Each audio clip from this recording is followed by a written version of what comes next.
आज तक रेडियो सुनता है सारा जहां।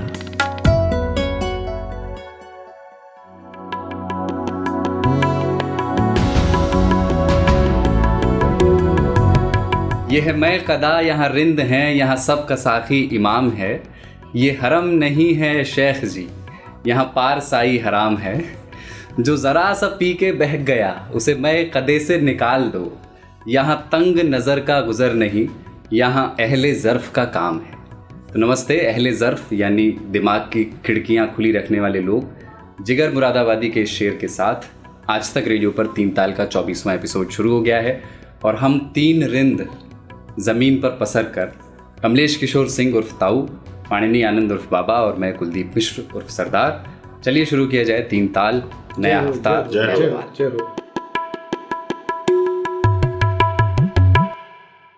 तो बाबा कैसे हैं? Excited for Holi?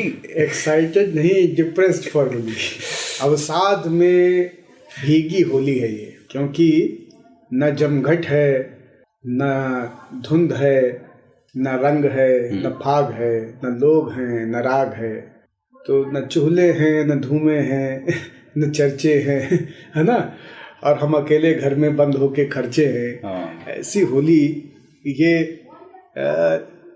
ठीक वैसे ही है कि आपके घर में बाज किस्म के पकवान बने हों और आप कुर्ते की जेब में पेशाब की थैली लेकर के किडनी और लीवर का रोना रो रहे हों। ओहो, ऐसी दारुण कथा है। ऐसे शुरुआत में ही ऐसा बिंब मार दिया। खतरनाक, बहुत दुखी है बाबा। हाँ, तो ये मतलब प्रेमिकाओं के भाग जाने से ज़्यादा दारुण कथा है। इस बार के होली में ये होना ठीक ऐसे है कि सन्निपात हो गया है। कुछ शर्तों के साथ होली मनाने की छूट सरकारें दे रही हैं। परमिशन लेना पड़ेगा आपको बाग गैंग्स और पासेपुर की तरह, और वो बताएंगे कि कितने लोग आ सकते हैं। पर होशियारी तो यही कहती है कि इस बार की होली अपने परिवार के साथ अपने ही घर में मनाएं और इधर उधर ना निकलें। मामला गंभीर है और ये रंग जो है अपने आप को लगाने से लगा लें, किसी दूसरे से दूसरा रंग ना लगवा लें। हाँ, कोई आए मिलने की मैं आपकी ओर से मैं आपको लगा, खुद ही को लगा ले रहा हूँ, आप मेरी ओर से अपने आप। अरे घर से निकले थे दुआ करके और लौट आए खुदा खुदा करके, वो वाली स्थिति होने वाली है। घर से निकले थे हौसला करके, हाँ, लौट आए खुदा खुदा करके। अजीब सी होली है जो बस होली वाली स्थिति होगी। 2022 की होली का इंतजार मैं अभी से करना शुरू कर चुका हूँ। मुझे अच्छा नहीं लग रहा है ये ऐसे आपको देख के आज के लिए। तो इस कह रहे हैं कि होली जो है वो इस बार जो है खुद आ करके हम कहीं नहीं जाने वाले। हाँ, इस हफ्ते जो घटा उसमें ढेर सारी चीज़ों पर छोटी छोटी बात कही करेंगे। एक तो दिल्ली में शराब पीने की उम्र 25 से घटाकर 21 कर दी गई है और इस बहाने शराब और उससे जुड़े विवाद और जैसा बाबा कहते हैं कि उसका जो पूरा वांग्मय है उसको समझेंगे और उम्मीद करेंगे कि ताऊ की जानिब से तुझे मैं संभाले रहूं, मुझे मैं संभाले रहे जैसी फिकबंदियाँ भी आएंगी। चुनावी मिसोजिनी पे आज बात करनी है। बरमूडा कहाँ से आया और ये सोच कहाँ से आई कि कुछ लोग अंग्रेज़ी के आर्ट में स्त्री का शरीर खोज रहे हैं। थोड़ा बिहार का भी जिक्र करेंगे। सदन में विधायकों पर मुक्का चला, मारपीट हुई, विधायकों को पिटता हुआ देखकर थोड़ा देखो 24वां एपिसोड है। हाँ। 3 लोग बैठ के कर रहे हैं और 8 की बात हो रही है। 8 × 24 होता है। सब लगता है किसी गणित में रचा गया है ना। चंद्रकांता में पंडित जगन्नाथ यही काम करते थे। 8 × 24 एक 24 ही होती थी, क्या थी वो? खेल में होती थी शायद उनमें। हाँ, एक खेल होती थी 24 ही। वो लूडो टाइप का खेल था। जो मैं पिछले से पिछले एपिसोड में जब खेलों की बात कर रहा था, जो इमली के पांसे बनते हैं। हाँ। तो 2 इमली के बीच से 4 गट्टे बनती हैं। अगर चारों के चारों वाइट आ जाए तो वो 24 होते हैं। 6 चौक 24। हमारे एक 3 ताल दूसरे से जरूर किसी न किसी चीज से चीजें आती ही नहीं। तो उद्दीपन नहीं आ रहा काफी टाइम से उसको लाने उद्दीपन आ रहा है, हर बार आता है किसी न किसी बार भी था। आज हम लोग आज भी देखिए उद्दीपन की बात करेंगे। ये गौतम घोष का उद्दीपन है ना। दिलीप घोष का। हाँ, दिलीप घोष। तो सुक्तो उद्दीपन और सांबर उद्दीपन दोनों ही हैं आज।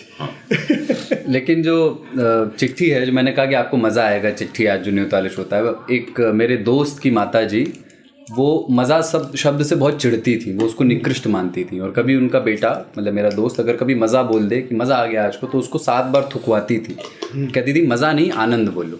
तो आनंद आएगा आपको वो चिट्ठी सुन करके।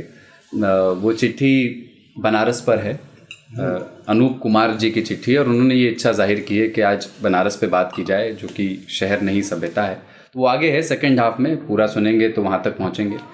और 3 ताल चूँकि बड़ा एपिसोड होता है, तो सुनने वालों से ये कि टुकड़ों में भी सुन सकते हैं। पूरा हफ्ता होता है आपके पास, हफ्ते में एक ही एपिसोड आता है, तो थोड़ा थोड़ा हर रोज़ सुन सकते हैं। इस तरह के भी एक सुनने की आदत डेवलप कर सकते हैं। ज़रूरी नहीं कि एक बार में आप पूरा सुन पाएँ।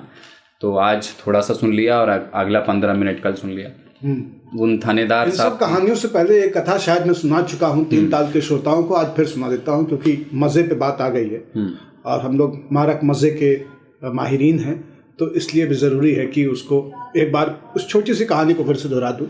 एक बाप और एक बेटा ये जाते हैं एक शिवालय पे, और प्रसाद में एक लड्डू मिलता है जो पुजारी बाप के हाथ में रख देता है, और वो प्रसाद लेकर के मंदिर की सीढ़ियाँ नीचे उतरते हैं, पानी की जगह पे आते हैं, और फिर बाप बेटे से कहता है कि ये तुम खा लो।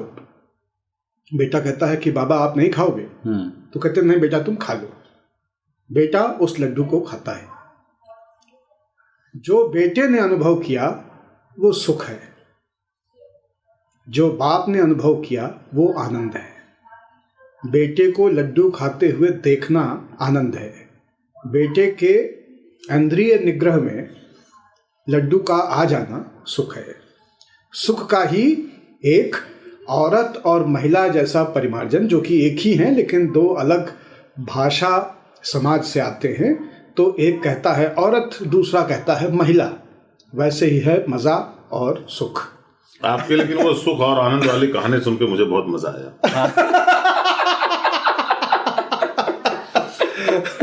तो भाई ऐसे नहीं कहना चाहता कि आप गलत पेशे में आ गए हैं, पर ये कहना चाहता हूँ कि आपके लिए तमाम खिड़कियां खुली हुई हैं। मुझे पता है। अरे दरवाजे भी खुले हुए हैं। मैं तो हमेशा से दीवार में एक खिड़की रहती है, नाटक देखता रहा हूँ। मेरे ख्याल से तेंदुलकर का या किसका तो नाटक है, बहुत खिला गया है। हाँ, बाबा की जो दीवार की खिड़की है उसमें जो जाले हैं उसको काट कर कोई इनकी घड़ी चुरा के ले जाता है। घड़ी का खो जाना बहुत बुरा वक्त होता है। सबसे बुरा होता है घड़ी का खो जाना। तो बिजार में वो एक बिजार स्टोरीज में एक है कि एक थानेदार साहब जो हाल क्या है दिलों का न पूछो सनम कह करके सस्पेंड हो गए। बात करेंगे आगे। पर शुरुआत जो है, दिल्ली में शराब पीने की न्यूनतम उम्र जो है उसे सरकार ने घटाकर 21 कर दिया है। पहले वो 25 साल थी, और शराब कंपनियां जाहिर है इस पर प्रसन्न हैं। उन्होंने इसे एक प्रोग्रेसिव रिफॉर्म कहा है। और भारत के प्रदेशों में शराब पीने की जो न्यूनतम उम्र सीमा है वो अलग अलग है। आस पड़ोस के कई प्रदेश हैं जहां अभी भी 25 साल है, ज़्यादातर प्रदेशों में 21 साल है। दक्षिण भारत के और उत्तर भारत के भी, एक राजस्थान में भी 18 साल है। गुजरात के लोग तो वयस्क ही नहीं होते। वो कभी नहीं पी पाते। बिहार के लोग भी ज्वाइन कर चुके हैं नीतीश कुमार जी की दया से और कृपा से। लेकिन ये 19 और 20 में तो ताऊ 19-20 का फर्क होता है, पर 21 और 25 में तो काफी फर्क होता है। क्या होता है, सरकार ना शराब पीने की उम्र को घटा नहीं सकती ना बढ़ा सकती है। वैधानिक जो उम्र है जहां पे वो लीगल हो जाता है और जिस उम्र में लोग शराब पीना शुरू कर देते हैं, उसके गैप को दिल्ली सरकार ने घटा दिया है। अब कुछ कम लोग हैं जो क्रिमिनल सा फील करेंगे, हालांकि फील कोई नहीं करता। क्रिमिनल सा नहीं फील करने के लिए 2 ग्लास काफी है। बच्चे पी रहे हैं, बूढ़े भी पी रहे हैं। पर ये जो 25 साल वाली चीज है वो बहुत अच्छी नहीं है। वो इसलिए कि 25 साल में आदमी बाप बन सकता है, शादी कर सकता है, वोट तो वो 18 से दे रहा होता है, सब सरकार चुन सकता है, उस आदमी को चुन सकता है जो कि शराबबंदी की घोषणा कर सके आगे चलकर, लेकिन उसको पीने की इजाजत नहीं होती। ये माना जाता है कि वह इस लायक नहीं है कि यह डिसाइड कर सके। और 21 साल के लौंडे का लिवर देखो, है ना, ताजा। आप बूढ़ों को बता रहे हो उनको नहीं पीना चाहिए, सिरोसिस हो रहा है बंदे को, फैटी लिवर की शिकायत हो जाती है। 45-50 के बाद बंद कर देना, बंद करो, एक बंद करने की उम्र। मैं वही कहना था कि ये जो शुरुआत की उम्र है ना, इस शुरुआत की उम्र ने हमारे कितने अभिमन्यु हमसे छीन लिए। उम्र शराब के मामले में बंद करने की होनी चाहिए कि भाई आप 45 के हो गए, अब आप BRS ले लीजिए, है ना, अब आपका हो गया, अब आपके लिए करी पत्ता या आम की कैरी वाला छाछ जो है वही मुफीद है, आप उसी को पिए और समझ लें कि यही आपका चीयर्स है ना। या आप पालक का सूप पिए, कद्दू का सूप पिए, चुकंदर का सूप पिए, अनार का जूस पिए, ये सारी चीज़ें, क्योंकि आपके दांत कमज़ोर हो रहे हैं और आंत कमज़ोर हो रही हैं। तो सरकार, हम हमेशा जाना जाता है सरकारें उल्टा काम करने के लिए, रेवेन्यू वगैरह तो बढ़ेगा क्या इससे? हाँ, दूसरी चीज़ जो है वो ये है कि डायरेक्ट टैक्स ट्रांसफ़र सरकार का वो लक्ष्य है, क्योंकि अभी 21-22 साल का जो चेहरे पर कलरव करते केशों के नवांकुर लिए हुए शराब की दुकान पे पहुंच जाता है, वो एक्सटॉर्शन का शिकार होता है। पुलिस वाले ताक में बैठे होते हैं कि बेटा तुम खरीद के पहुआ, वो जाते समय नहीं टोकते कि कहाँ जा रहा है, जब वो खरीद के निकला जैसे ही वो वीकिर हुआ वहां से बस तुरंत आ गए, कॉलर पे हाथ, क्या बे कितने साल के हो, आधार दिखाओ, वोटर ID दिखाओ। तो बिना कागज के तो वो चल नहीं रहा है, बिना कागज के चल रहा है तब भी धरा जाएगा। तो उससे पुलिस वाले उगाही करते थे। राज्य सरकार ने कहा कि ये जा रहा है सीधे केंद्र सरकार के सिपाहियों के पास, हमें तो मिल नहीं रहा है, हमें मिलना चाहिए, तो क्यों ना इसको लीगल कर दिया जाए, ताकि चौड़े से, है ना, जा करके आप अपना पौवा अद्धा खंभा सवैया जो भी लेना है वो आप खरीदें और आठ के ठाठ में आप रहें।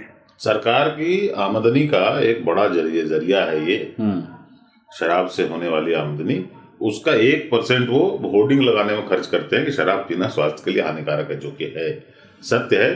जैसे चीनी खाना स्वास्थ्य के लिए हानिकारक है, आटा भी स्वास्थ्य के लिए हानिकारक है, खास करके अगर मैदा हो तो जहर है, जहर। नमक आप ज्यादा खा लें तो खराब है।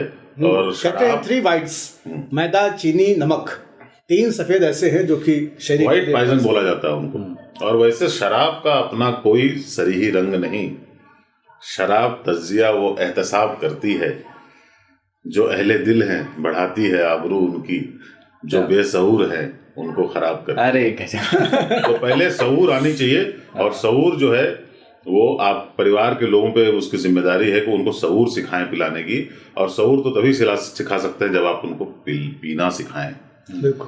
वो बाहर जाकर छुप कर यहाँ वहाँ ऐसे लफंदड़ों के साथ पीते हैं, उनमें सऊर नहीं रहता, बदमाशी करते हैं। वैसे शराब पीना स्वास्थ्य के लिए हानिकारक है।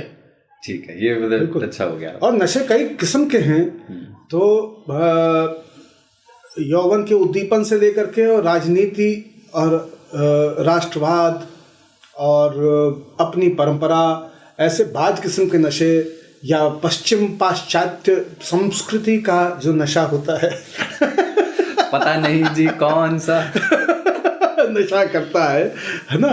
तो इतने तरह के नशे तो बच्चे पहले ही कर चुके होते हैं। और दक्षिणी दिल्ली में दौलत का नशा, हाँ, है ना, रफ्तार का नशा, BMW की कार का नशा, ये सब जो नशे हैं वो भी हानिकारक हैं, जानलेवा भी। बिल्कुल। लेकिन ये दूसरा क्या है कि देखिए, इस आदेश के बाद सरकार जो है शादीराम घरजोला भी बनेगी। शादीराम घरजोला एक उपमा है जो कि जोला मिलाने के काम में जो लोग होते हैं उनके लिए इस्तेमाल होता है। मेरे ख्याल से साजन चले ससुराल या कुली नंबर 1 में सदाशिव अमरावपुरकर को ये टाइटल दिया गया था। हाँ, याद आ गया मुझे। तो शादीराम घरजोला वाली जो भूमिका है वो इस तरह से है कि लड़के जब शराब ही नहीं पिएंगे तो ना तो वो सच उगल पाएंगे अपनी प्रेयसी के सामने, ना प्रेयसी अपना सच उगल पाएंगी उन लड़कों के सामने। और परस्पर विनिमय के बिना आजकल विवाह होते नहीं हैं। विनिमय को और अधिक खुला करने के लिए, जो खुलासा है लेकिन खुला नहीं है, उसको और खुला करने के लिए जरूरी है कि पल भर के लिए साहस भी तो शराब से आती है, शराब से ही आती है, झूठा ही सही है ना ये। लेकिन थोड़ा इस पे जब वहां तक चली गई बात, नए लड़के जब पीना शुरू करते हैं तो आमतौर पे शुरुआत कैसे हो, मतलब जब आपके समय में आप आसपास क्या देखते थे? वही कि दोस्त अरे थोड़ी सी चख के देख कैसी लगती है, दो चीजें होती हैं। एक तो होता है कि सिगरेट और शराब की शुरुआत हमेशा उस ग्रंथि से होती है जिसको कि सिगमंड फ्रायड ने कहा है कि आप टीन एज में वयस्क होने की जल्दी में रहते हैं, और उसमें क्या होता है कि बच्चे अनायास ही 13-14 की उम्र में रेजर से अपनी दाढ़ी मूछ बनाने की कोशिश करते हैं ताकि वो शेव वाला एक बहुत मैस्कुलिन फील ले सकें। लड़कियों को हार, गहने, चूड़ियाँ, साड़ी पहनना या लहंगे पहनना, इसका शगल अचानक से आता है। वो चाहती हैं कि उनके भी अच्छे से ब्लाउज बने, अच्छे से चोली घाघरा बने, अच्छी से चुने के, तो वो अपने आप को देखने लगती हैं एक महिला के ढांचे में।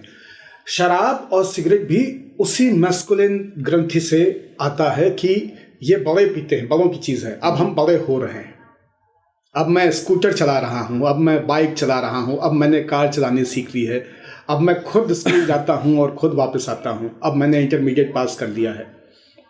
तो ये बहुत सारे बिंब होते हैं इन्हीं बिंबों के बीच में, और फिर रही सही कसर जो है वो उनके नायक पूरी कर देते हैं, क्योंकि उनका हीरो सिगरेट पीता है, शाहरुख खान सिगरेट पीता है, आमिर खान सिगरेट पीता है, ऐसा उन्होंने कई सिनेमा के पर्दों पे देखा है।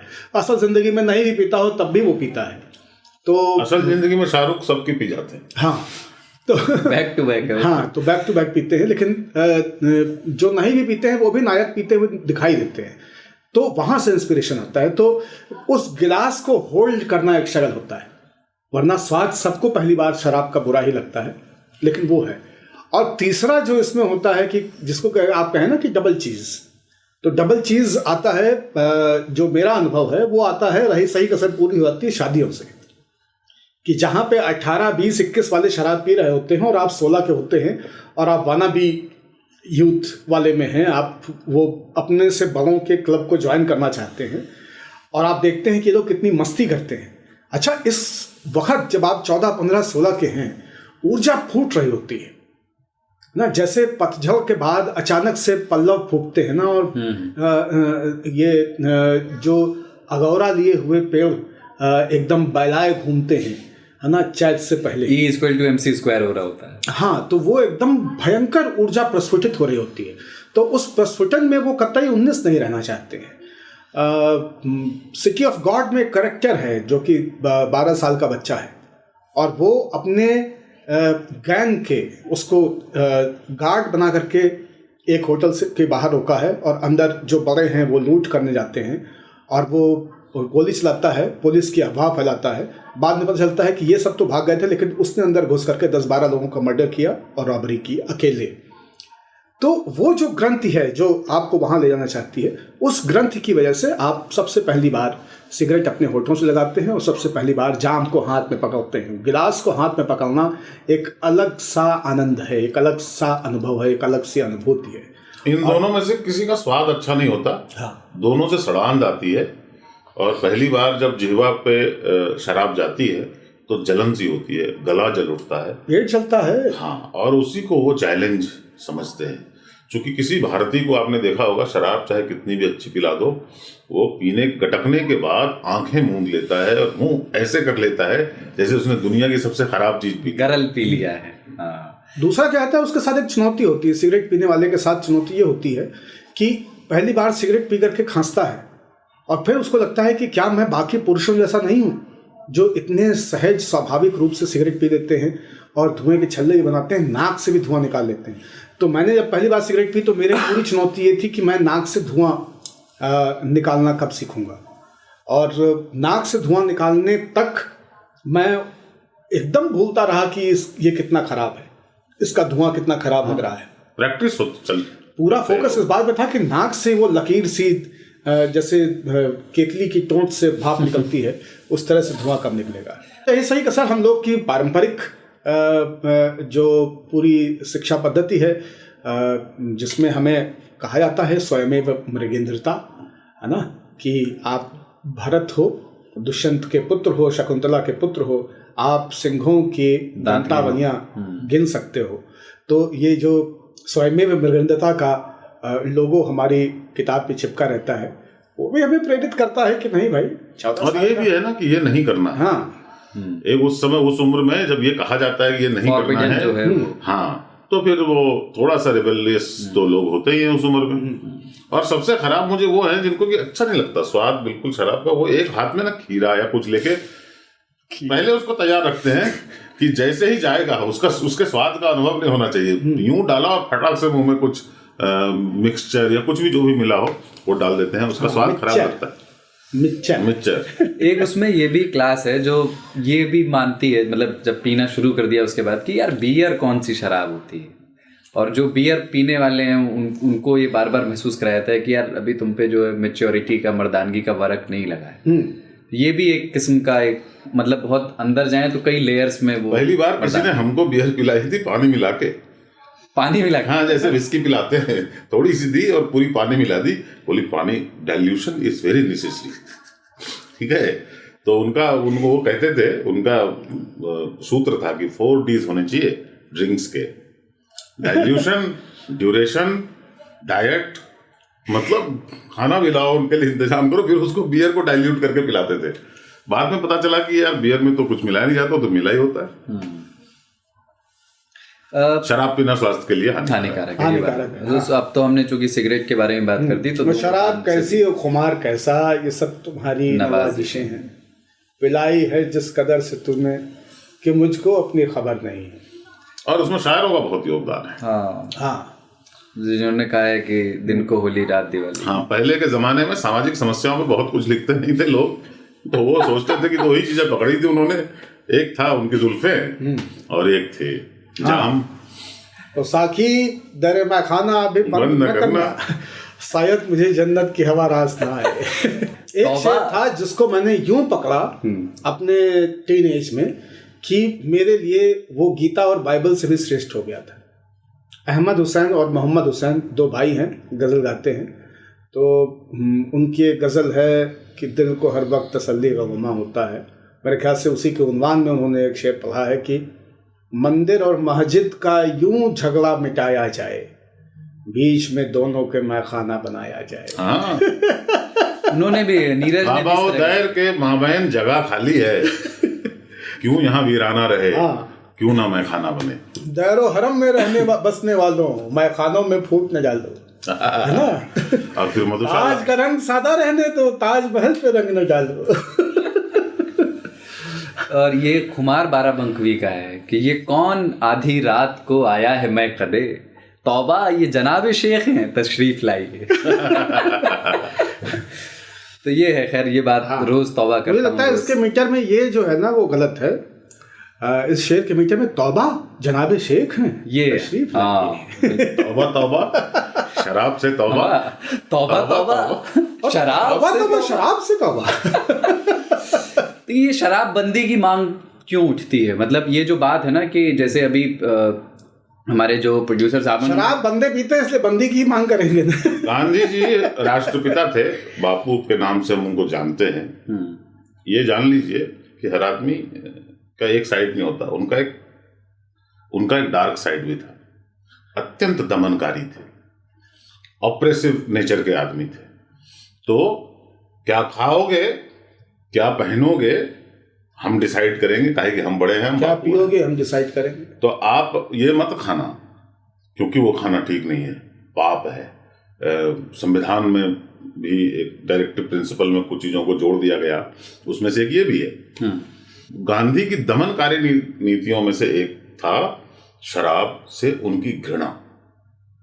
वो गुजराती थे और वणिक समुदाय से आते थे।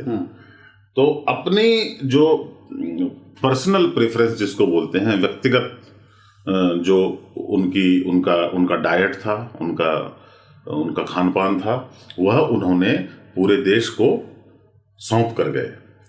उन्हीं के नाम के चलते गुजरात में आज तक शराब नहीं बिकती।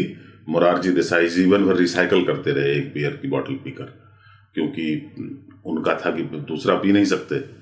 और मुंबई जब राज्य था, हमारा जो बॉम्बे बोलते थे, बॉम्बे स्टेट, उससे जब गुजरात बना तो गुजरात तब से वैसा ही है। बिहार ने किया, हरियाणा ने किया था एक टाइम में, तमिलनाडु कर चुका है, इस बार भी वहां पे बाय द वे आंदोलन चल रहा है। नॉर्थ ईस्ट के कई राज्यों में हुआ, आंध्र प्रदेश में हुआ, जो पूरा एक समय आंध्र प्रदेश था। तो ये मांग हमारे यहाँ उठती रहती है, लोग बापू की कसम देते रहते हैं। महिलाएं इसमें बहुत समर्थन करती हैं राजनीतिक दलों का, चूंकि महिलाएं इससे पीड़ित हैं, थोड़ी नहीं, बहुत ज्यादा। जैसे ये बात कही जाती है बार बार कि परिवारों को खराब कर देती है, बर्बाद कर देती है। अरे तमिलनाडु में मैं गया था तो 5 स्टार होटल का जो बार था, हाँ, वो बात लगे कि परिवार खुद में बहुत खराब बाबा, 5 स्टार होटल के बार में लिखा हुआ था पहले ऊपर कि 25 साल से कम को प्रवेश नहीं, और नंबर 2, शराब आपके परिवार का विनाश कर देगी। वैसे मुझे लगता है कि ये गुजरात का संदर्भ ताऊ ले आए हैं। उस लिहाज से मैं कहूँगा कि मोदी जी ने जो भी हाल फिलहाल में एक बात बंगाल में कही है कि इस भारत का कोई भी नागरिक बाहरी नहीं है, इसको दूर तक देखने की जरूरत है और गुजरात और गैर गुजरात का भेद खत्म होना चाहिए। या तो सब पिए या फिर कोई ना पिए, और इसके ऊपर जनमत संग्रह हो जाए कि भाई शराब रहनी चाहिए कि नहीं रहनी चाहिए। हमारे यहाँ ऐसी उल्टी चीजें, महाराष्ट्र में आप यहाँ से जाकर किसी दुकान में शराब पी के चले आए, पता है आपके नाम से किसी रजिस्टर में किसी दूसरे के नाम से वो शराब चढ़ाई जाती है। वहां पे परमिट का सिस्टम है। तो हर आदमी जो पीता है, शराबी के बाप का नाम, हाँ, शराबी तो का पता। मैं गुजरात में रहता था और वहां पे ये नियम था, वहां पे परमिट बनवाना पड़ता है। अगर आप बाहर के हैं और आप ये कह सकते हैं कि मैं बाहर से आया हूँ और मैं पी सकता हूँ, तो वो कहते हैं ठीक है आइए, और वो लिखते हैं शराबी का नाम, शराबी के बाप का नाम, और वो प्रॉपर जो है पर्ची देते हैं। महाराष्ट्र में वो पर्चियां किसी को नहीं दी जाती। महाराष्ट्र में सब कुछ ओपन है, लेकिन वो ग्लास किसी के नाम पे जरूर चढ़ती है, झूठ मूठ किसी मराठी भाई के नाम से।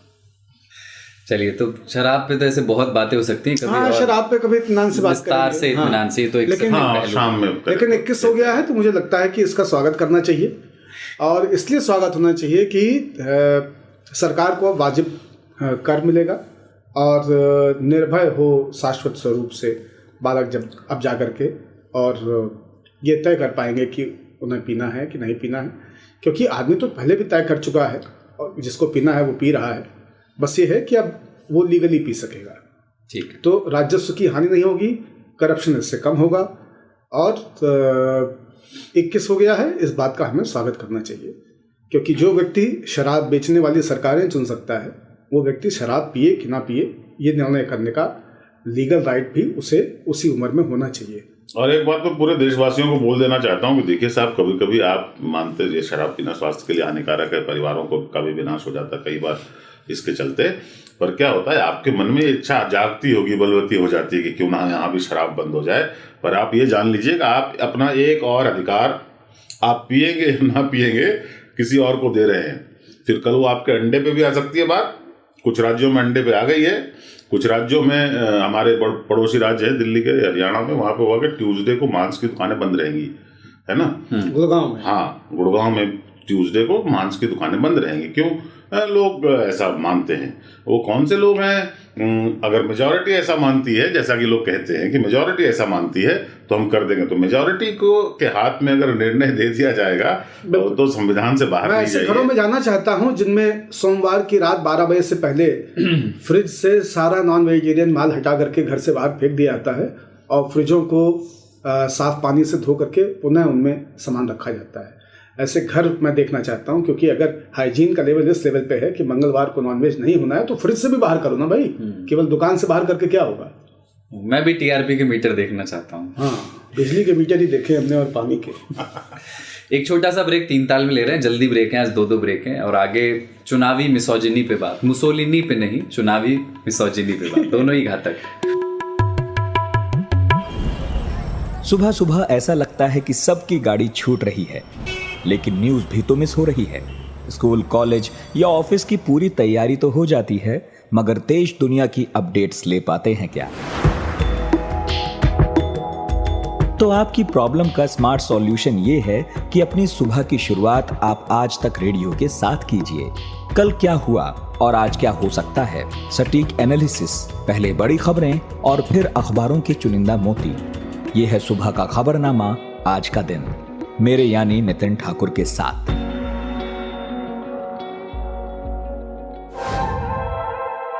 You are listening to आज तक रेडियो, सुनता है सारा जहां।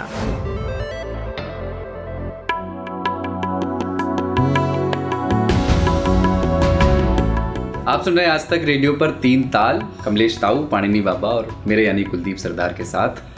और चुनाव का मौसम है देश में और चुनावी समय के अपने अपने विचलन होते हैं। और चूंकि ये कैमरों का दौर है, डिजिटल दौर है, तो वो विचलन बहुत जल्दी बहुत सारे लोगों तक प्रसारित भी हो जाता है। पश्चिम बंगाल में बीजेपी के प्रदेश अध्यक्ष हैं दिलीप घोष। लोग कह रहे हैं कि अगर बीजेपी सत्ता में आती है तो मुख्यमंत्री पद की दौड़ में जो चेहरे होंगे उसमें सबसे आगे नाम दिलीप घोष का होगा। उन्होंने ममता बनर्जी पर एक विवादित टिप्पणी की। उन्होंने ये कहा कि ममता बनर्जी को अपना चोटिल पैर दिखाने के लिए साड़ी की जगह बरमूडा पहनना चाहिए। पिछले एपिसोड में नेताओं की ही मेहरबानी से हमने जीन्स पर बात की थी और इस बार फिर एक परिधान पर बात करने का मौका नेताजी ने हमें मुहैया कराया है। और बरमूडा, जिसको बाबा हम लोग बचपन में बरमुंडा कहते थे, मतलब क्या कौन सा दोष होगा ये? कोई सा व्याकरण दोष है, मतलब अपभ्रंश है बातचीत से, वो बरमुंडा हो गया। तो वो बड़ा कंफर्टेबल होता है, बड़ा मतलब वेंटिलेशन होता है, हवा आती है उसमें। पर एक महिला जो बरमूडा पहनती है या उसके जैसी कोई चीज़ शॉर्ट्स पहनती है, उसको बुरा क्यों माना जाता है? मतलब थोड़ा सा पॉलिटिकल कॉन्टेक्स्ट में भी वहाँ तक भी ले जा करके अगर बात करें कि हमारे यहाँ महिला नेताओं के सामने पहला चैलेंज खुद को डीसेक्सुअलाइज करने का क्यों होता है कि पहले वो उसको एकदम सती सावित्री नारी की तरह दिखना ज़रूरी है तभी वो राजनीति में आ सकती है, वो तो नहीं पहन सकती। और जब हम कहें कि वो बरमूडा पहनेगी तो हम एक तरह से अपमान, उसका उपहास कर रहे हैं। ये भारतीय हिपोक्रेसी का एक हिस्सा है। ऐसा नहीं कि केवल महिलाओं के साथ ही संकट है, आप टी शर्ट और जीन्स पहन करके भी राजनीति नहीं कर सकते हैं। तो आपको कुर्ता पजामा ये दिलीप घोष बाबू खुद पहनते हैं। दूसरा क्या है कि ये महिलाओं को उनकी लैंगिक पहचान के हिसाब से घेरना, ये केवल राजनीति में नहीं है, सब जगह पे है। राजनीति में भी हमें दिखाई देता है। कॉरपोरेट क्योंकि भाषण नहीं दे रहे होते हैं पब्लिक में आकर के, इसलिए हमें वहाँ का दिखाई नहीं देता है। राजनीति वाले आके भाषण दे रहे होते तो वहाँ का पता चल जाता है। दिलीप घोष पहली बार टिप्पणी नहीं कर रहे हैं, वो लगातार इस तरह की टिप्पणियाँ करते रहे हैं। तो ये उस क्रम में केवल एक है जो लेटेस्ट है, इसलिए हम उसकी चर्चा कर रहे हैं। और अगर आपको ध्यान हो तो एक डीएमके के लियोनी साहब हैं, हाँ, उस पर भी बात डिंडिगुल लियोनी, हाँ डिंडिगुल लियोनी, सनी लियोनी के भ्राता। हाँ, तो लेकिन सनी लियोनी आजकल बहुत अच्छी बातें उन्होंने अभी हाल फिलहाल कहा है कि कुछ खामियां, कुछ इश्यूज तो हर देश में होती हैं, लेकिन भारत में कुछ खास है। और भारत, सनी लियोनी एक अलग स्तर पे हैं और डिंडिगुल एक अलग स्तर पे हैं। ये वाना भी बहुत निचला सा है। हाँ, ये वाना भी लियोनी है। तो उन्होंने भी कहा है, उन्होंने कहा कि विदेशी गायों के, जर्सी गायों का दूध पीने की वजह से जो आर्ट का फिगर है उसको, और हिंदी वाला आर्ट नहीं है, अंग्रेजी वाला आर्ट है, तो उससे महिलाएं बाहर हो गई हैं और ये ठीक नहीं हुआ है। तो अब ये समस्या है, मुझे लगता है कि ये समस्या कहीं जानी नहीं है, ये समस्या रहनी है। क्योंकि जो पूरा का पूरा पावर इक्वेशन है पुरुष और महिला का समाज में, और हजारों साल से वो है। आप ये देखिए कि पूरी दुनिया में धर्मों के नाम अलग हैं, प्रैक्टिसेस अलग हैं, है ना, परंपराएं अलग हैं, लेकिन एक चीज़ जो हर जगह कॉमन है और वो धर्मों से भी पुरानी है, वो है पैट्रियार्की। तो पैट्रियार्की सबसे पुराना रिलीजन। कभी मुझे लगता है कि धर्म जो है ना, महिलाओं को नियंत्रित करने के लिए बनाया गया था। बिल्कुल बिल्कुल। उन्होंने देखा कि गायों को बांध सकते हैं, क्योंकि धर्मों को पुरुषों ने बनाया, काट सकते हैं, धर्मों को पुरुषों ने बनाया। और धर्मों को पुरुषों ने इसलिए बनाया ताकि वो अपने संकुल को, अपने पावर पिरामिड को वो मजबूत रख सके। उसमें उन शक्तियों को भी ले आए प्रेशर क्रिएट करने के लिए जिन शक्तियों के बारे में कोई भी वैज्ञानिक आधार या कोई वैज्ञानिक तथ्य उपलब्ध नहीं है। तो जो दिख रहा है वो भी हद और अनहद दोनों के बीच में महिला फंसी हुई है। पैट्रियार्की मुझे लगता है कि दुनिया का सबसे पुराना रिलीजन है और बाकी रिलीजन उसी के बाई प्रोडक्ट्स हैं। तो वो कहीं जाना नहीं है। दुनिया के सबसे पुराने धर्म का प्रस्फुटन ऐसे ही लगातार होता रहा है और लगातार होता रहेगा। ये चीज़ें कहीं जाने वाली नहीं है। ममता भी इसको पहली बार नहीं झेल रही हैं। बाय द वे, पैट्रियार्की के बहुत सारे सिम्टम्स आपको ममता के अपने कैरेक्टर में भी मिलेंगे, लेकिन एक स्त्री हैं वो, और उस स्त्री होने के नाते उनको जिस तरह से घेरा जाएगा, उसको मायावती ने भी बहुत झेला है उत्तर प्रदेश में। जयललिता ने भी झेला है, मायावती ने भी झेला है, स्मृति ईरानी भी झेलती है। हाँ बिल्कुल। तो ये सारी महिलाएं झेलती हैं। राजनीति में जितनी भी महिलाओं को आप देखेंगे कि वो सफल रहीं, चाहे वो कांग्रेस की रही हों, चाहे वो भाजपा की रही हों, चाहे वो किसी और क्षेत्रीय दल की रही हों, उन सब के बारे में आपको, पुरुषों के बारे में उस तरह के सेक्सिस्ट कमेंट और कहानियां नहीं मिलेंगी, लेकिन बहुत सारे दृष्टांत इन सारी महिलाओं की सेक्सुअल लाइफ को लेकर के आपको ज़रूर मिलेंगे, है ना, कि वो उस तांत्रिक को जानती थी, या वो उस नेता से बहुत फ्रिक्वेंटली मिलती थी, या वो नेता उनके बहुत करीब थे और उनके अभ्युदय के पीछे फलाने नेता का हाथ है। तो इस तरह की बहुत सारी कहानियां आपको मिलेंगी, जबकि पुरुषों के बारे में ऐसी कहानियां आपको सुनने को नहीं मिलेंगी। पुरुषों के बारे में बिल्कुल अलग किस्म की कहानियां होंगी कि अरे वो बहुत मिलनसार हैं, या वो बहुत क्रोधी हैं, या उन्होंने तो ये दांव खेल दिया था, है ना, और वो ऐसे बने रहते थे लेकिन वो अंदर से बहुत बड़ा चुप छिनार टाइप थे। इस तरह की चीज़ें जो है वो कही जाएंगी। उनकी स्किल्स, पॉलिटिकल स्किल्स पे ज़्यादा। तो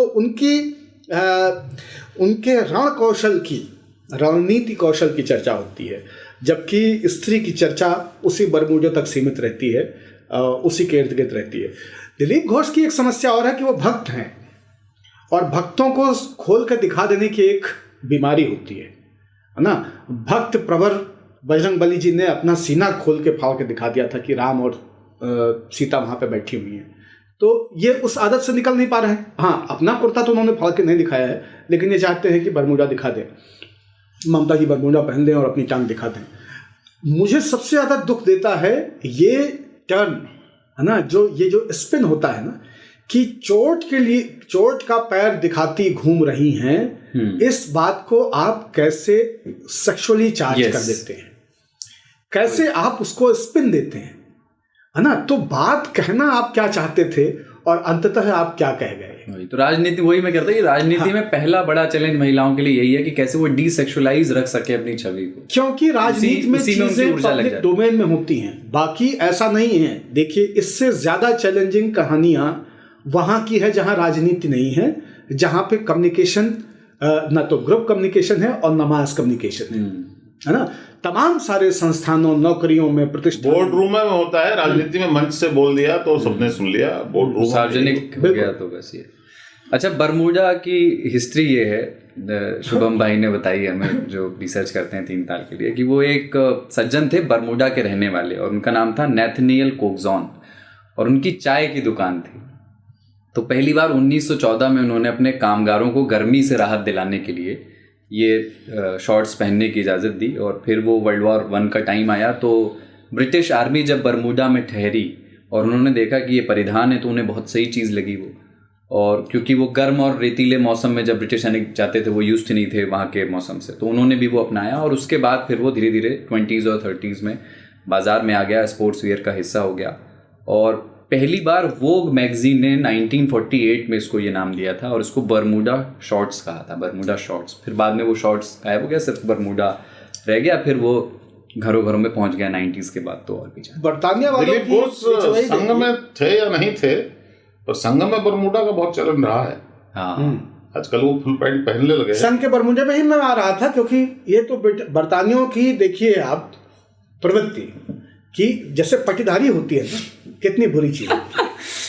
इतने बढ़िया स्कॉटिश शॉर्ट्स को छोड़ करके, जो स्कर्ट जैसे होते हैं, चेक के कपड़े से बनते हैं, निहायत ही हवादार, है ना। और इसीलिए गणवेश में जो बरमूडा था, वो लुंगी है जिसे उठाने की आवश्यकता नहीं। हाँ, तो बिल्कुल।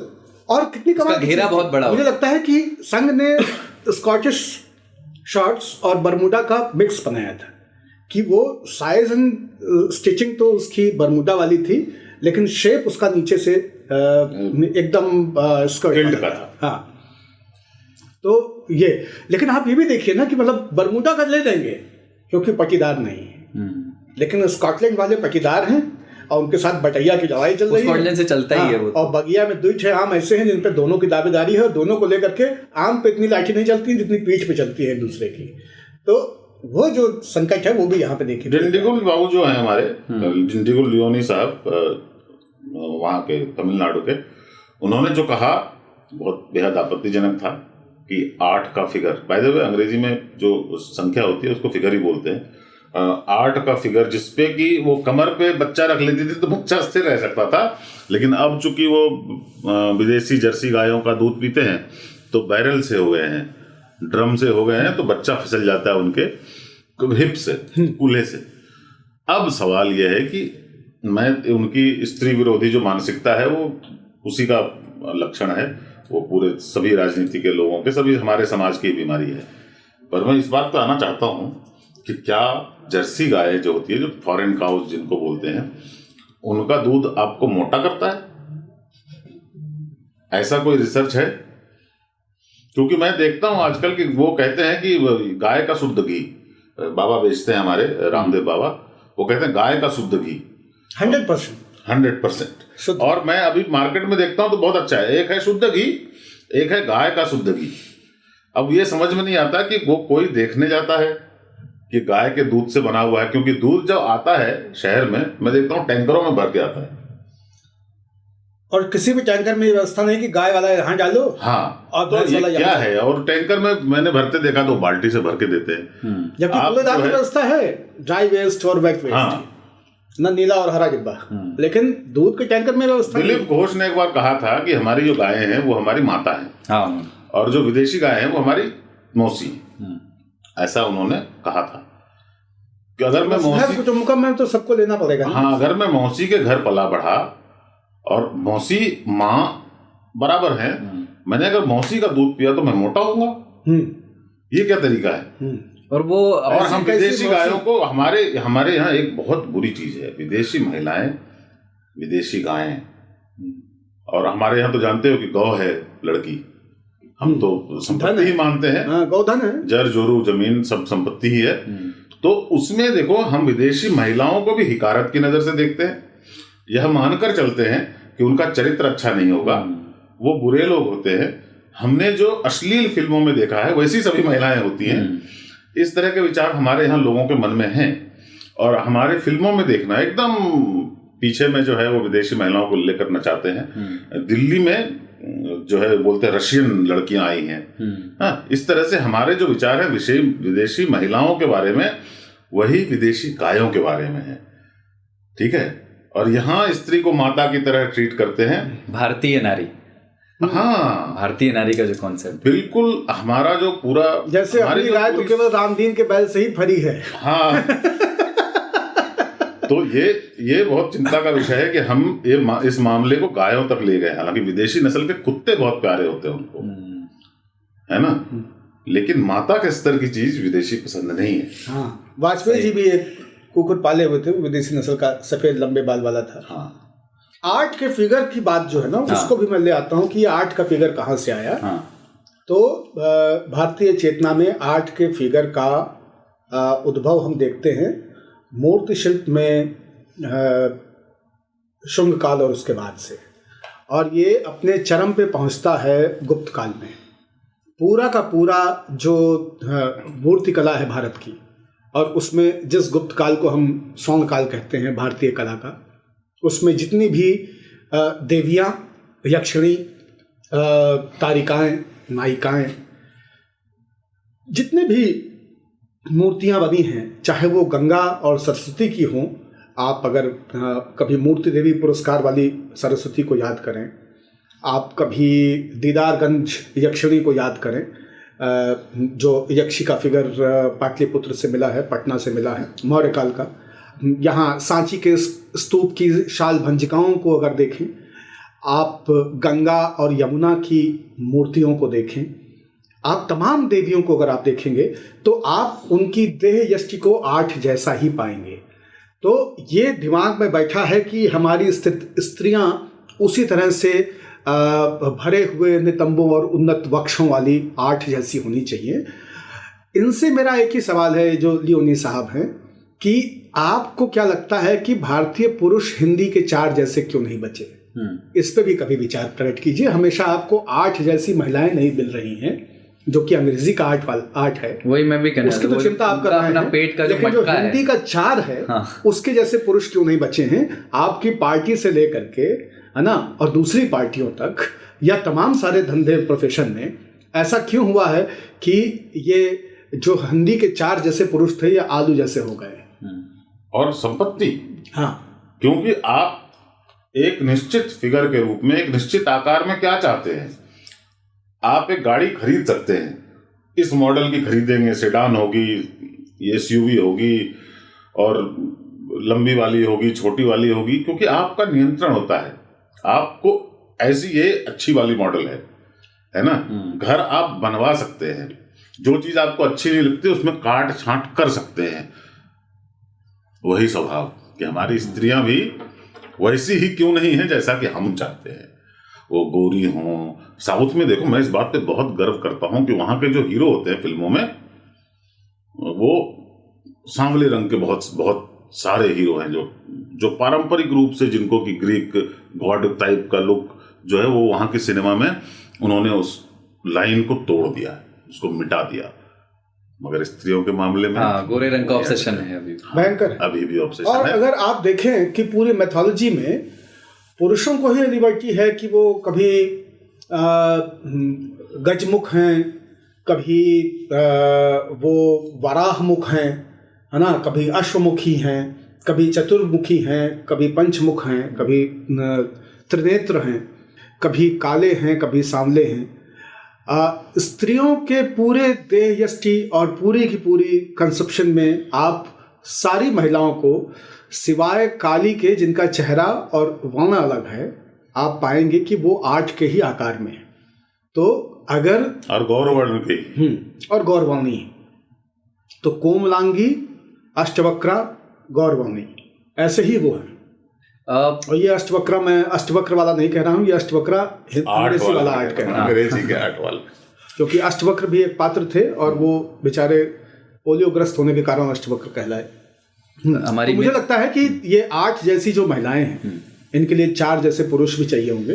वो जो देसी गाय का दूध पी करके 4 जैसा, तो वो जरा 4 जैसे पुरुषों पे भी ध्यान दें, और जब 4 जैसे पुरुष बना लें तो फिर 8 जैसी महिलाओं के बारे में सोचें।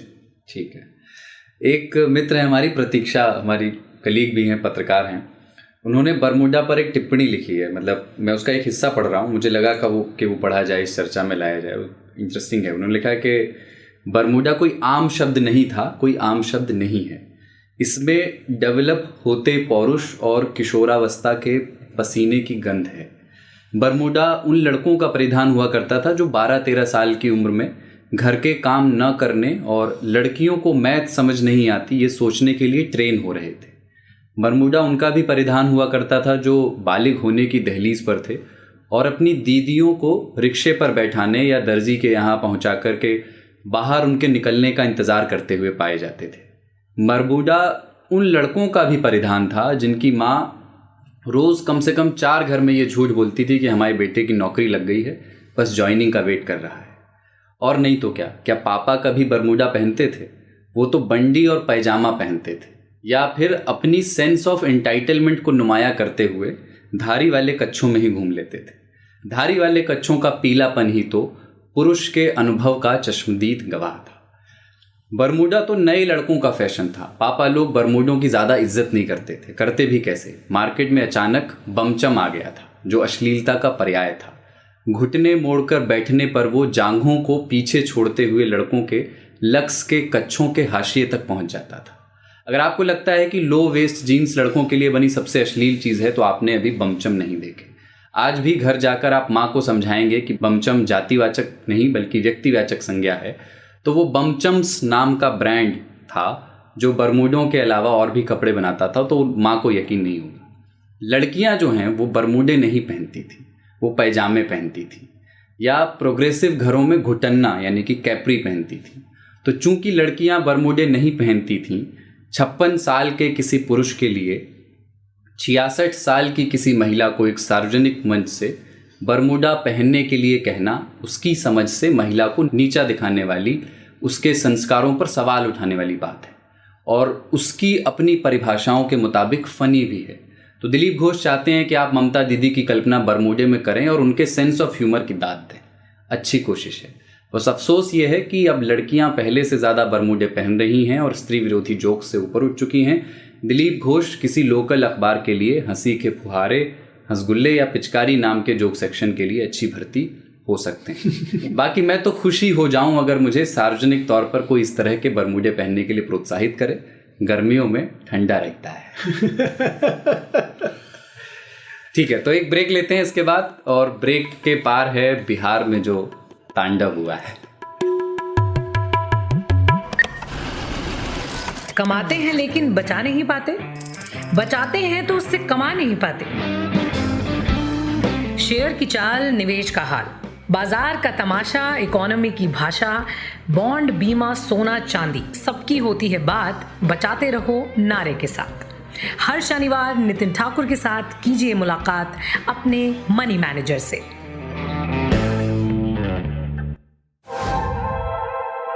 You are listening to आज तक रेडियो, सुनता है सारा जहां।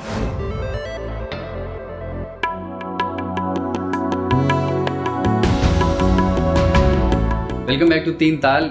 कमलेश ताऊ, पाणिनी बाबा और कुलदीप सरदार के साथ हैं आप आज तक रेडियो पर। और इस हिस्से में जो बातचीत हमें करनी है वो बिहार विधानसभा में जो मारपीट हुई, एक पुलिस बिल का प्रोटेस्ट कर रहे थे विपक्ष के विधायक, स्पीकर की कुर्सी के पास पहुंच गए, उनका रास्ता वगैरह रोकने की कोशिश की। ऐसा कई बार कई विधानसभाओं में दिखा है, लेकिन जवाब में स्पीकर साहब ने बुलवा लिए मार्शल्स, और उसके बाद जो वीडियो आए वो सबने देखे। मारपीट हुई विधायकों से, कई बुजुर्ग विधायक भी उसमें बख्शे नहीं गए।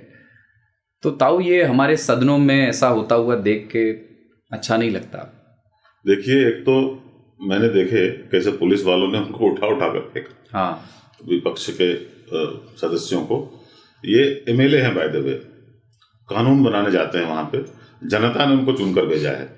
पुलिस वालों की भर्ती जो है वो दौड़ कर होती है, और पहले ये देख लिया जाता है कि वो दौड़ सकते हैं या नहीं, क्योंकि वही उनका मानदंड है। ये बिल किस लिए लाया गया था? ये बिल लाया गया था कि पुलिस वालों को अधिक पावर दिया जाए, पुलिस वालों को ये अधिकार हो कि किसी के घर में बिना वारंट के घुस करके जांच कर सकें, उसको उठा सकें। इस तरह की शक्तियां जो है सरकार उनको दे देना चाहती है बिहार में, जहां पुलिस वैसे भी निरंकुश है और बेहाल भी है। बहुत विडंबना है, पुलिस पे वहां कोई कमान नहीं है किसी की, और उनकी हालत भी बहुत बदतर है। भ्रष्टाचार, बहुत सारे कारण हैं उसके, लेकिन हम आते हैं इस पे। अब पुलिस को देखिए कैसे उन्होंने अप्रोप्रिएट कर लिया है। पुलिस को ये फील होना कि हमें शक्तियां दी जा रही हैं और उसमें ये बाधा डाल रहे हैं, तो फिर क्या है? खुली छूट। एक तो मार्शल ने उनको, विधानसभा के अंदर पुलिस वाले शायद नहीं जाने की इजाजत नहीं होती, तो मार्शल ने उनको बाहर किया, और बाहर में उनकी कुटाई वहां की पुलिस ने की। सरकारें बदलती हैं, यही पुलिस वाले फिर दूसरी सरकार के आदेश पे दूसरे दल के लोगों को कूटते हैं। ये हम महाराष्ट्र में देख रहे हैं कि पुलिस को कैसे अभी जो तथाकथित वो जो मतलब मुंबई के पुलिस कमिश्नर थे, अभी होमगार्ड का क्या काम है? वो तो फिरौती भी नहीं मांग सकते किसी से बेचारे। होमगार्ड का क्या होता है उस पर बाद में चर्चा करेंगे। लेकिन श्री परमवीर सिंह को अब बोला जाता है वो बीजेपी के एजेंट हैं। बीजेपी कुछ दिनों पहले तक उनको शिवसेना का एजेंट या महाविकास अघाड़ी का एजेंट बता रहे थे। पुलिस रिफॉर्म करके कोई चीज होती थी। प्रकाश सिंह थे डायरेक्टर, उन्होंने, उनकी एक कमेटी बैठी थी, उन्होंने एक रिफॉर्म्स के वो दिए थे। सुप्रीम कोर्ट बार बार बता चुकी है सरकारों को कि आप इसको लागू क्यों नहीं करते। उसको लागू सिर्फ इसलिए नहीं करते क्योंकि फिर पुलिस शायद इस तरह के अनर्गल आदेशों का पालन नहीं करेगी। ये इस तरह की जो उनको जो हथियार के रूप में प्रयोग करती है सरकार, हर सरकार करती है, मैं सिर्फ नीतीश कुमार को दोष नहीं दे रहा हूं यहाँ पे, पर उस दिन जो वहां कुछ हुआ वो बहुत बेहद चिंताजनक है। ऐसे ही मैं अभी थोड़े दिनों पहले बिहार गया था, और वहां पे लोगों की एक प्रमुख शिकायत ये है कि पुलिस वालों पे कोई नियंत्रण नहीं है, कोई सुनता नहीं है। मतलब वो नहीं सुनते हमारी, और वो किसी की नहीं सुनते। ऐसे हालत में अगर आप उनको और अधिकार दे रहे हैं तो उनपे नियंत्रण, उनपे अंकुश, उन अधिकारों पर अंकुश लगाने के लिए क्या व्यवस्था की है ये आपने स्पष्ट नहीं किया है। और ऐसे भी अधिकार हम पुलिस को बहुत सारे हैं इस देश में, पूरे देश में पुलिस को बहुत सारे अधिकार हैं। कानून, पुलिस के अधिकार क्या होते हैं? कुछ भी नहीं, मान लें तो उनके पास डंडा होता है, पर उनकी वायलेंस पे मोनोपोली है। उनका डंडा चले तो वो लीगल है, और आप डंडा चलाएं तो वो इलीगल है। यही फर्क है ना। वो गोली चला सकते हैं और वह कानूनी है, आप गोली चलाएं तो वो गैर कानूनी है। अब इसी बात पर अगर हम एक उपन्यास है वर्दी वाला गुंडा, हाँ बहुत फेमस बहुत फेमस। तो आप वहां पे ये ध्यान रखें कि इस देश में पुलिस को अधिकार विभिन्न राज्यों ने कानून बनाकर दिए हैं। ये राज्यों का विषय है। देश का संविधान, देश की व्यवस्था, उसमें पुलिस का एक बहुत महत्वपूर्ण रोल है। पुलिस को एक दिन के लिए हटा दीजिए 12 घंटे के लिए, देश में अराजकता फैल जाएगी। लेकिन मुझे वो वैसे किया था कि पुलिस को अगर 1 घंटे के लिए छोड़ भी दीजिए यूं ही, तो भी अराजकता फैल सकती है। हाँ, इसीलिए की जरूरत नहीं पड़ेगी, एक ही घंटे में अराजकता है। इसीलिए हम एक सिस्टम के तहत काम करते हैं। उस सिस्टम में जो परिवर्तन लाए जा रहे हैं उस पे बहस विधानसभा के अंदर होनी चाहिए थी, और उन परिवर्तनों पे उनकी शक्तियों में जो विस्तार है उस पे मुझे घोर आपत्ति है। किसी भी जगह पे अगर पुलिस मजबूत होती है, सुशासन बाबू के लिए एक शेर है, तो लोग कमजोर हो जाते हैं। सुशासन बाबू के लिए एक शेर है कि आग को खेल पतंगों ने समझ रखा है, आग को खेल पतंगों ने समझ रखा है, सबको अंजाम का डर हो ये जरूरी तो नहीं। अब तो उनको डर होना चाहिए। तो नहीं, वो इतने किस्म के डरों में हैं। अब नीतीश बाबू के लिए दूसरा शेर भी सुन लीजिए, मुश्किलें मुझ पर पड़ी इतनी कि आसा हो गई। राजनीति में अगर नहीं भी जाएं तो भी ऐसे राज्य में जहां पे लॉलेसनेस सबसे बड़ी समस्या रही है, आज से नहीं। मैं एक गैजेट पढ़ रहा था जब बिहार बंगाल का हिस्सा हुआ करता था, तब का अंग्रेज अफसर जो है अपने साथी अफसरों के लिए, ईस्ट इंडिया कंपनी के लोग जो हैं गाइड बुक लिखते थे, उसमें उन्होंने, एक अफसर ने लिखा था कि बनारस के बाद सावधान रहें, ये पूरा इलाका डाकुओं से और छिनौतियों से हत्या कर सकते हैं आपकी। इस तरह से आगरा के पास और बनारस के बाद, बनारस और कलकत्ता के बीच में वही राज्य। अब है कि जिस राज्य की बदनामी इस देश में सिर्फ इसलिए होती है कि वहाँ कानून व्यवस्था कमजोर है, वहाँ पे हत्याएं, डकैती, इस तरह की चीजें बहुत होती हैं, जिसपे नीतीश कुमार ने नियंत्रण पाया था। नियंत्रण सा कुछ पा लिया था शुरू में, जिसकी कमाई वो आज तक खा रहे हैं। क्योंकि लालू प्रसाद यादव और बाद में राबड़ी देवी के नेतृत्व में जब सरकारें चल रही थी, तब वहां पे जो भी था उसको जंगल राज का नाम दे दिया गया था, और उससे मुक्ति दिलाने के लिए नीतीश कुमार की बहुत सराहना हुई। लेकिन आप यह जान लें कि चाहे वो डकैत मारे या पुलिस मारे, अगर कमजोर मार खाता है तो वो जंगल राज ही है। और जैसे जैसे आप पुलिस को मजबूत करेंगे, कमजोर लोग होते जाएंगे। आपने एक सचिन वजे को ये खुली छूट दे दी तो उसने क्या रंग दिखाए। महाराष्ट्र में देख लीजिए, सरकार संकट में आ गई है और बड़े बड़े लोग सांसद में संकट में आ सकते हैं। अगर आप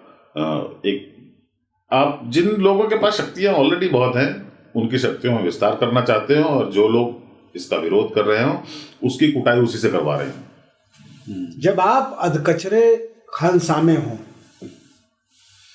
और जो आप पका रहे हैं वो आपसे पक ना पा रहा हो, तो एक ही काम ऐसा है जो नहीं करना चाहिए। बाकी कुछ भी कीजिए, उसमें आप हो सकता है कि आपको लगे कि नहीं थोड़ी सी चीनी और डाल दें या नमक और डाल दें, ये दालचीनी का पाउडर थोड़ा सा डाल दें, घी और बढ़ा दें, है ना, ये सब कुछ। एक ही काम नहीं करना होता है, वो होता है आँच मत बढ़ाइए। नीतीश बाबू यही गलती कर रहे हैं कि उन्होंने जो सब्जी उनसे पक नहीं पा रही है उसके नीचे की आँच तेज कर दी है, और उनको लगता है कि अच्छी भुजिया बन जाएगी। ये एक बहुत बड़ा संकट है। दूसरा क्या है कि जन लोकपाल की बहस के समय भी इस बात को कई लोगों ने बहुत मजबूती से कहा। पुलिस रिफॉर्म के टाइम भी इस बात को बार बार कहा गया, और आज भी मैं उसी बात को दोहरा रहा हूँ कि पावर बैलेंस किसी भी जमहूरियत के लिए एक बहुत ज़रूरी चीज़ है। अगर किसी भी एक पहले से शक्तिशाली रहने वाले हिस्से को आप और अधिक शक्तिशाली करेंगे तो पावर बैलेंस और ज़्यादा डिस्टर्ब होगा, करप्शन और शोषण दोनों चीज़ें और ज़्यादा बढ़ेंगी। मुझे कतई इस पचड़े में नहीं फंसना है कि वहाँ पे विधायक पिटे। मुझे लगता है कि विधायकों को यदा कदा पिटते रहना चाहिए, क्योंकि पिटते रहना उनकी व्यक्तिगत क्षति तो हो सकती है, लेकिन पिटने से नेता अपने मतदाता से और निकट होता है, क्योंकि मतदाता तो पिट रहा है, आम आदमी पिट रहा है, आम आदमी पुलिस की लाठी डंडा जूता कहीं भी किसी भी वजह से खा रहा है। लेकिन पिटने से ज़्यादा ज़रूरी यह है कि पिटने के पीछे की अंतरकथा क्या है, और पीछे की अंतरकथा जो है वो ज़्यादा दुखदाई। जिस तरह से पुलिस, और नीतीश बाबू ये केवल पुलिस के मामले में नहीं कर रहे हैं, उन्होंने भी हाल फिलहाल में सोशल मीडिया को लेकर भी ऐसा ही आदेश एक पास किया था कि आपका पोस्ट फेसबुक पे या ट्विटर पे अगर सरकार की छवि को खराब करने वाला पाया जाएगा तो आपको जेल में डाला जा सकता है। तो ये जो पुलिसिंग नई किस्म की वो तैयार कर रहे हैं, वो और वही पुलिस डालेगी, इसी सरकार में ज्यादा दिख रहा है। हाँ, वो इसी में उनकी बेचैनी, और ये तभी होता है जब अच्छा खासा खानसामा अपनी सुध बुध खो देता है। मुझे लगता है कि कड़ाही नई है और उन्हें समझ में नहीं आ रहा है कि इसमें चीज़ें पकानी कैसे हैं, और इसलिए वो आँच पे जोर दे रहे हैं। और आँच से कुछ नहीं होगा, पेट के पास का उनका कुर्ता जल जाएगा, उनके हाथ जल जाएंगे जब वो कुंडों को पकड़ेंगे, और सब्जी तो जलेगी ही जलेगी। गंगा जल फिल्म याद आती है नहीं, आँख दिखाता तो आँच बढ़ाता है। मैं दुनिया की किसी भी पुलिस, श्रेष्ठतम पुलिस स्कॉटलैंड यार्ड को भी इस बात का अधिकार देने के खिलाफ हूँ कि वो शक की बिना पे किसी को उठा लें, अंदर कर दें, उसकी बेल नहीं होने दें। वो इस बात पर बिना किसी सर्च वारंट के किसी का घर सर्च कर सकते, चाहे दुनिया की बेहतरीन पुलिस क्यों ना हो। वो चीज में बिहार पुलिस जो दुनिया की बदतरीन पुलिसों में से एक है, उसको कैसे दे सकते हो आप? नंबर 1। नंबर 2, एक और बात यहाँ पे ध्यान रखनी चाहिए, इस देश में अनोखा देश है ये, जहां पर कि शक की बिना पे ऑलरेडी लोगों को उठाया जाता है, बंद कर दिया जाता है। कुछ लोग 20-20 साल जेल में रहे हैं क्योंकि उन पर शक था कि वो आतंकवादी हैं। आप अखबार खोलिए, गाहे बगाहे आपको खबर मिल जाएगी, डकैती की योजना बनाते 4 धरे। ये पुल के नीचे 4 लोग बैठे हुए हैं, वो डकैती करते हुए धरो, डकैती के बाद धरो, योजना बनाते हुए 4 धरे। ऐसा कैसे हो सकता है? योजना आयोग वाला कोई नहीं धरा जा रहा है। लेकिन आप मुफस्सिल की खबरें देखिए, आप उत्तर प्रदेश बिहार के अखबार पलट कर देखिए, पुल के नीचे डकैती की योजना बनाते 4 धरे जाते हैं। तो क्या होता है? आप जबकि होना ही चाहिए कि नोटबंदी की योजना बनाते हुए योजना आयोग के 4 धरे, है ना? तो ये है संकट। दूसरा ये भी है कि गांधी को शराब पे तो आप लागू करना चाहते हैं, लेकिन पुलिस पे नहीं। गांधी भी पुलिस के कैरेक्टर को लेकर के और पुलिस के रिलेवेंस को लेकर के एक बहुत स्ट्रांग ओपिनियन रखते थे, और उनका ये था कि पुलिस का जो स्वरूप अभी है वो बहुत ही अंग्रेजों के हिसाब से, वो रिस्पेक्ट नहीं करता है आवाम की, वो रिस्पेक्ट करता है यूनियन जैक। इस कैरेक्टर से पुलिस को निकलना चाहिए। हमारे यहाँ पुलिस उस कैरेक्टर से कभी निकल ही नहीं पाई, ना फौज निकली और ना पुलिस। ये सच है। पुलिस का, हमारी जो पुलिस की व्यवस्था है वो इसलिए बनाई गई थी कि गुलाम देश के लोगों को नियंत्रण में रखने के लिए जो शक्तियां उनके लिए आवश्यक थी वो उनको दी गई थी। वो देश के आजाद होने के बाद भी उनके हाथ में है। हम आजाद हो गए हैं तो पुलिस तो उन्हीं की है। कानून आप देख लीजिए कब बने थे ये सब सारे कानून आयातित है ब्रिटिश राज्य से हमारे राज्य में। और ये बहुत अजीब है कि आपके देश में, और बड़े बुजुर्गों से हम लोग एक बात सुनते रहते थे, वो तब उतनी महसूस नहीं होती थी जितनी अब महसूस होती है, कि गोरे अंग्रेज चले गए और काले अंग्रेज आ गए। ये कहानी इतनी बार कही गई है कि हम लोग को इसमें से अब मजा खत्म हो चुका है। लेकिन मुझे लगता है कि काले अंग्रेज अगर देखना है तो अब देखिए, तब क्या देखते थे हमारे बाप के दौर के। हाँ, नीतीश कुमार जी अगर ये सुन रहे हैं तो ये सोशल मीडिया पोस्ट नहीं है, ये एक पॉडकास्ट है, इसके बारे में अभी आपने कानून बनाया नहीं है। हाँ। इसलिए किसी तरह की कार्रवाई करने की ना सोचें। वो इतना आगे तक कहाँ सुनेंगे? 40-50-50वें मिनट के बाद हम लोग ये चर्चा कर रहे हैं, इतना कहाँ धीरज, सादा नहीं। मैं चाहता हूँ कि वो यहाँ तक सुने, ताकि पहले जो बातें हुई हैं उन मेरिट से अगर उनका हृदय परिवर्तन हो सकता है तो हो जाए। मैं उन्हें गांधी की दुहाई देता हूँ और कहता हूँ कि अपने कानूनों को फिर से देखें। हाँ, प्रोहिबिशन लागू कर रखा है तो ये भी कर। सादा जीवन उच्च विजार की ओर बढ़ने का वक्त आ गया है। विजार न्यूज़ यानी अजीबो गरीब खबर, और इस बार तो सब अजब गजब ही है जितनी भी चीज़ें हमने अभी तक बात की। पर ये खबर भी बिहार से ही है। मोतिहारी में एक चनपटिया थाना है। आप इसको बीबीसी बनाते जा रहे हैं, बिहार ब्रॉडकास्टिंग कारपोरेशन। ये बिहार उत्तेजक था। तो वहाँ हुआ ये मोतिहारी की चनपटिया थाना में कि इलाके के विधायक साहब ने थानेदार साहब को फ़ोन लगाया और हालचाल पूछने लगे। तो थानेदार साहब कुछ अलग ही मूड में रहे होंगे, मतलब विधायक साहब ने उन्होंने फिल्मी जवाब दे दिया। विधायक साहब ने पूछा भाई क्या हाल है, तो थानेदार साहब बोले कि हाल क्या है, दिलों का न पूछो सनम। अब उन्होंने जवाब तो दे दिया, पर विधायक जी को लग गया बुरा और विधायक जी कर दी शिकायत DIG से। उसके बाद जो है थानेदार हुई गए सस्पेंड। अरे कहाँ पे ह्यूमर और साहित्य यूज कर लिया यार। आप बड़े अच्छे आदमी हो, जो भी थानेदार साहब हो, ये विधायक जैसे लोगों के साथ कभी भी मजाक न करें, क्योंकि वो मजाक भी करते हैं तो गंदे वाला करते हैं। आपकी लाइन बहुत अच्छी है, हाल क्या है दिलों का न पूछो सनम। इतना इंटॉलरेंस है फिल्मी रेफरेंसेस के लिए। मतलब हमारे गालिब चचा इन्हीं दरोगा साहब के लिए शेर कह के मरे कि फिक्र दुनिया में सर खपाता हूँ मैं कहाँ और ये बवाल कहाँ। आप किन लोगों से, मतलब एक शीशा है कि हर पत्थर से टकराता हूँ मैं, कैसा कांच जैसा दिल है ना, हाल क्या है दिलों का ना पूछो सनम। बताइए। ये तो सीख सबक लेनी चाहिए उनसे। विधायक जी खामखा नाराज हो गए।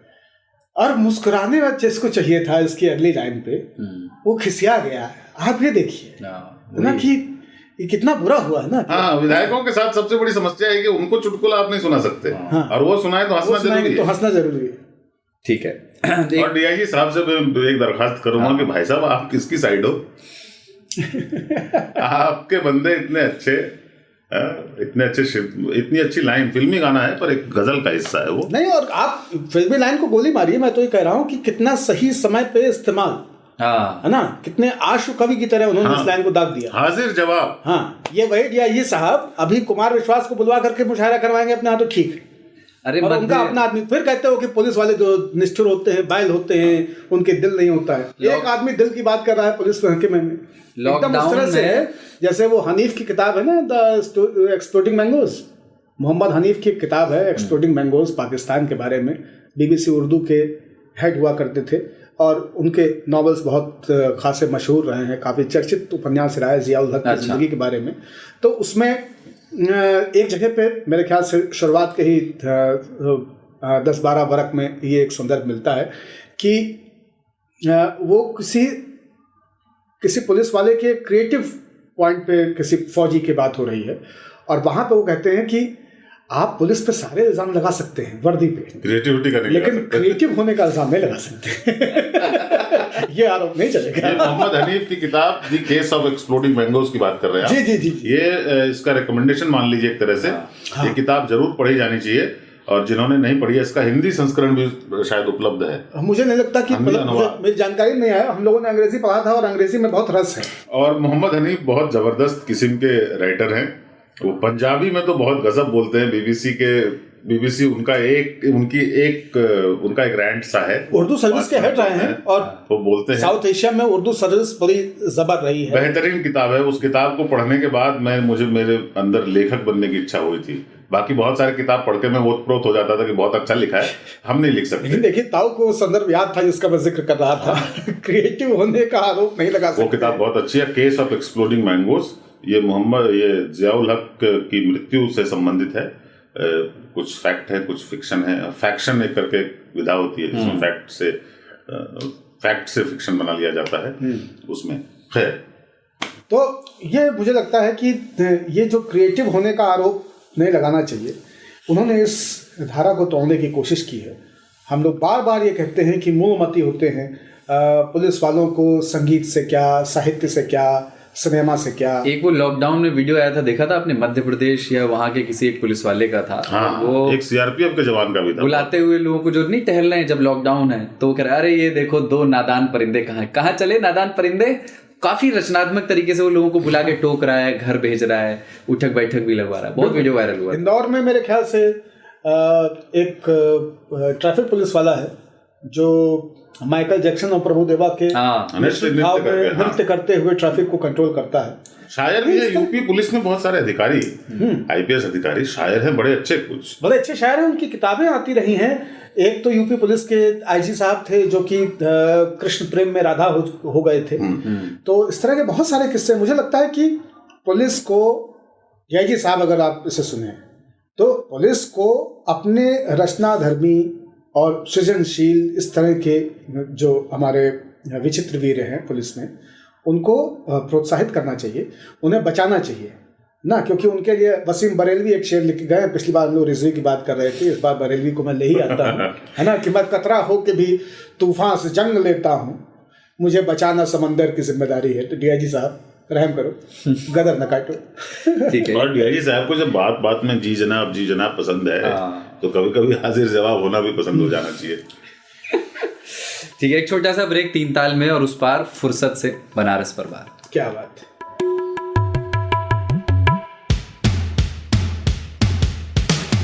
आज तक रेडियो, aajtak.in/radio, ये हमारा पता है, लेकिन हम आपके पसंदीदा ऑडियो प्लेटफॉर्म्स पर भी हैं। Google podcast, Apple podcast, Spotify, Jio Saavn जैसे ठिकानों पर भी आप हमें सुन सकते हैं। और अगर YouTube आपकी पसंदीदा जगह है तो वहां पर भी हमें सब्सक्राइब कीजिए। आज तक रेडियो, सुनता है सारा जहां।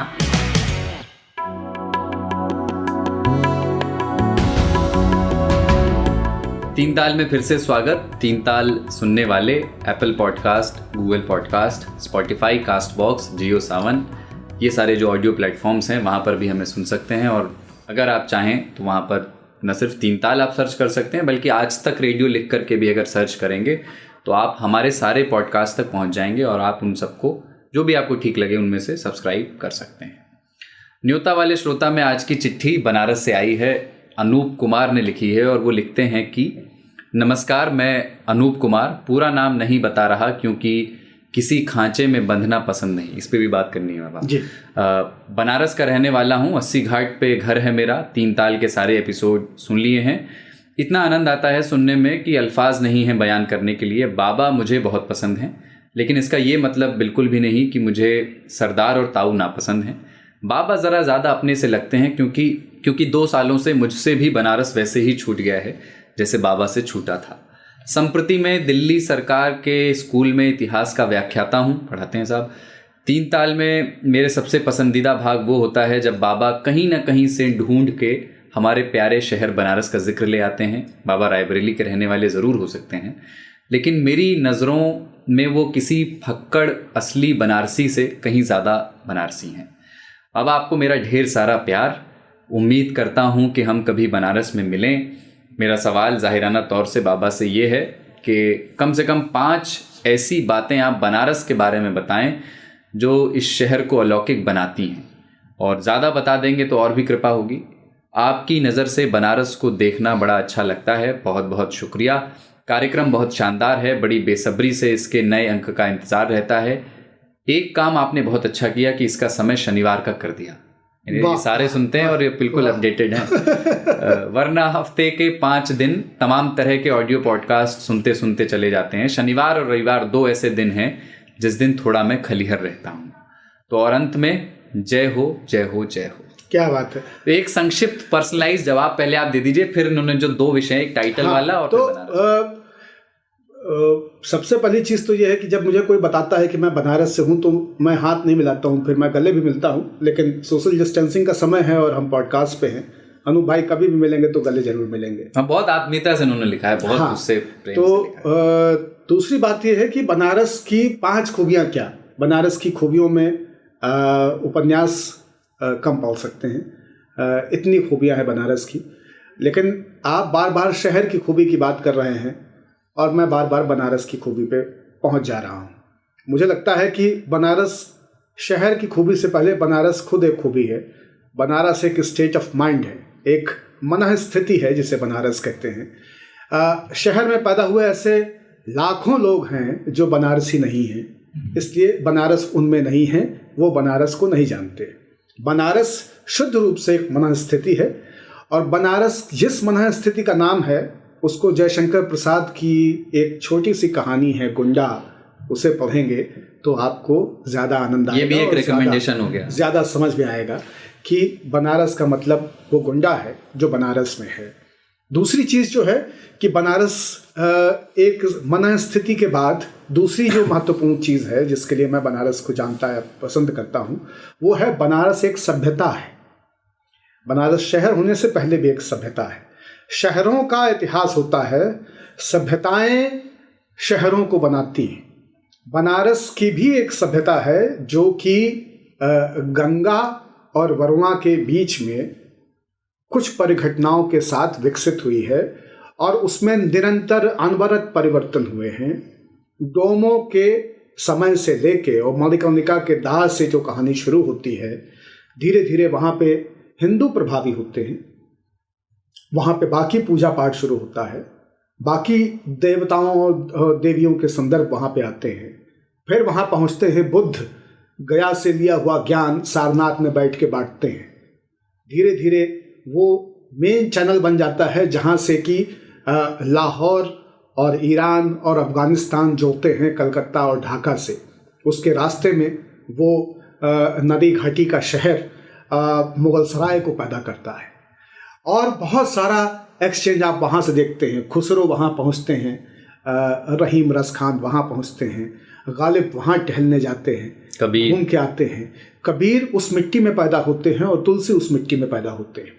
तो इतने तरह के रिलीजन्स, इतने तरह के आइडियाज़, आइडियोलॉजीज़, इन सबको समाहित करते हुए तुलसी का भी उद्भव आप समझिए कि तुलसी ने हिंदी में राम की कथा कही जो उसके पहले संस्कृत में थी।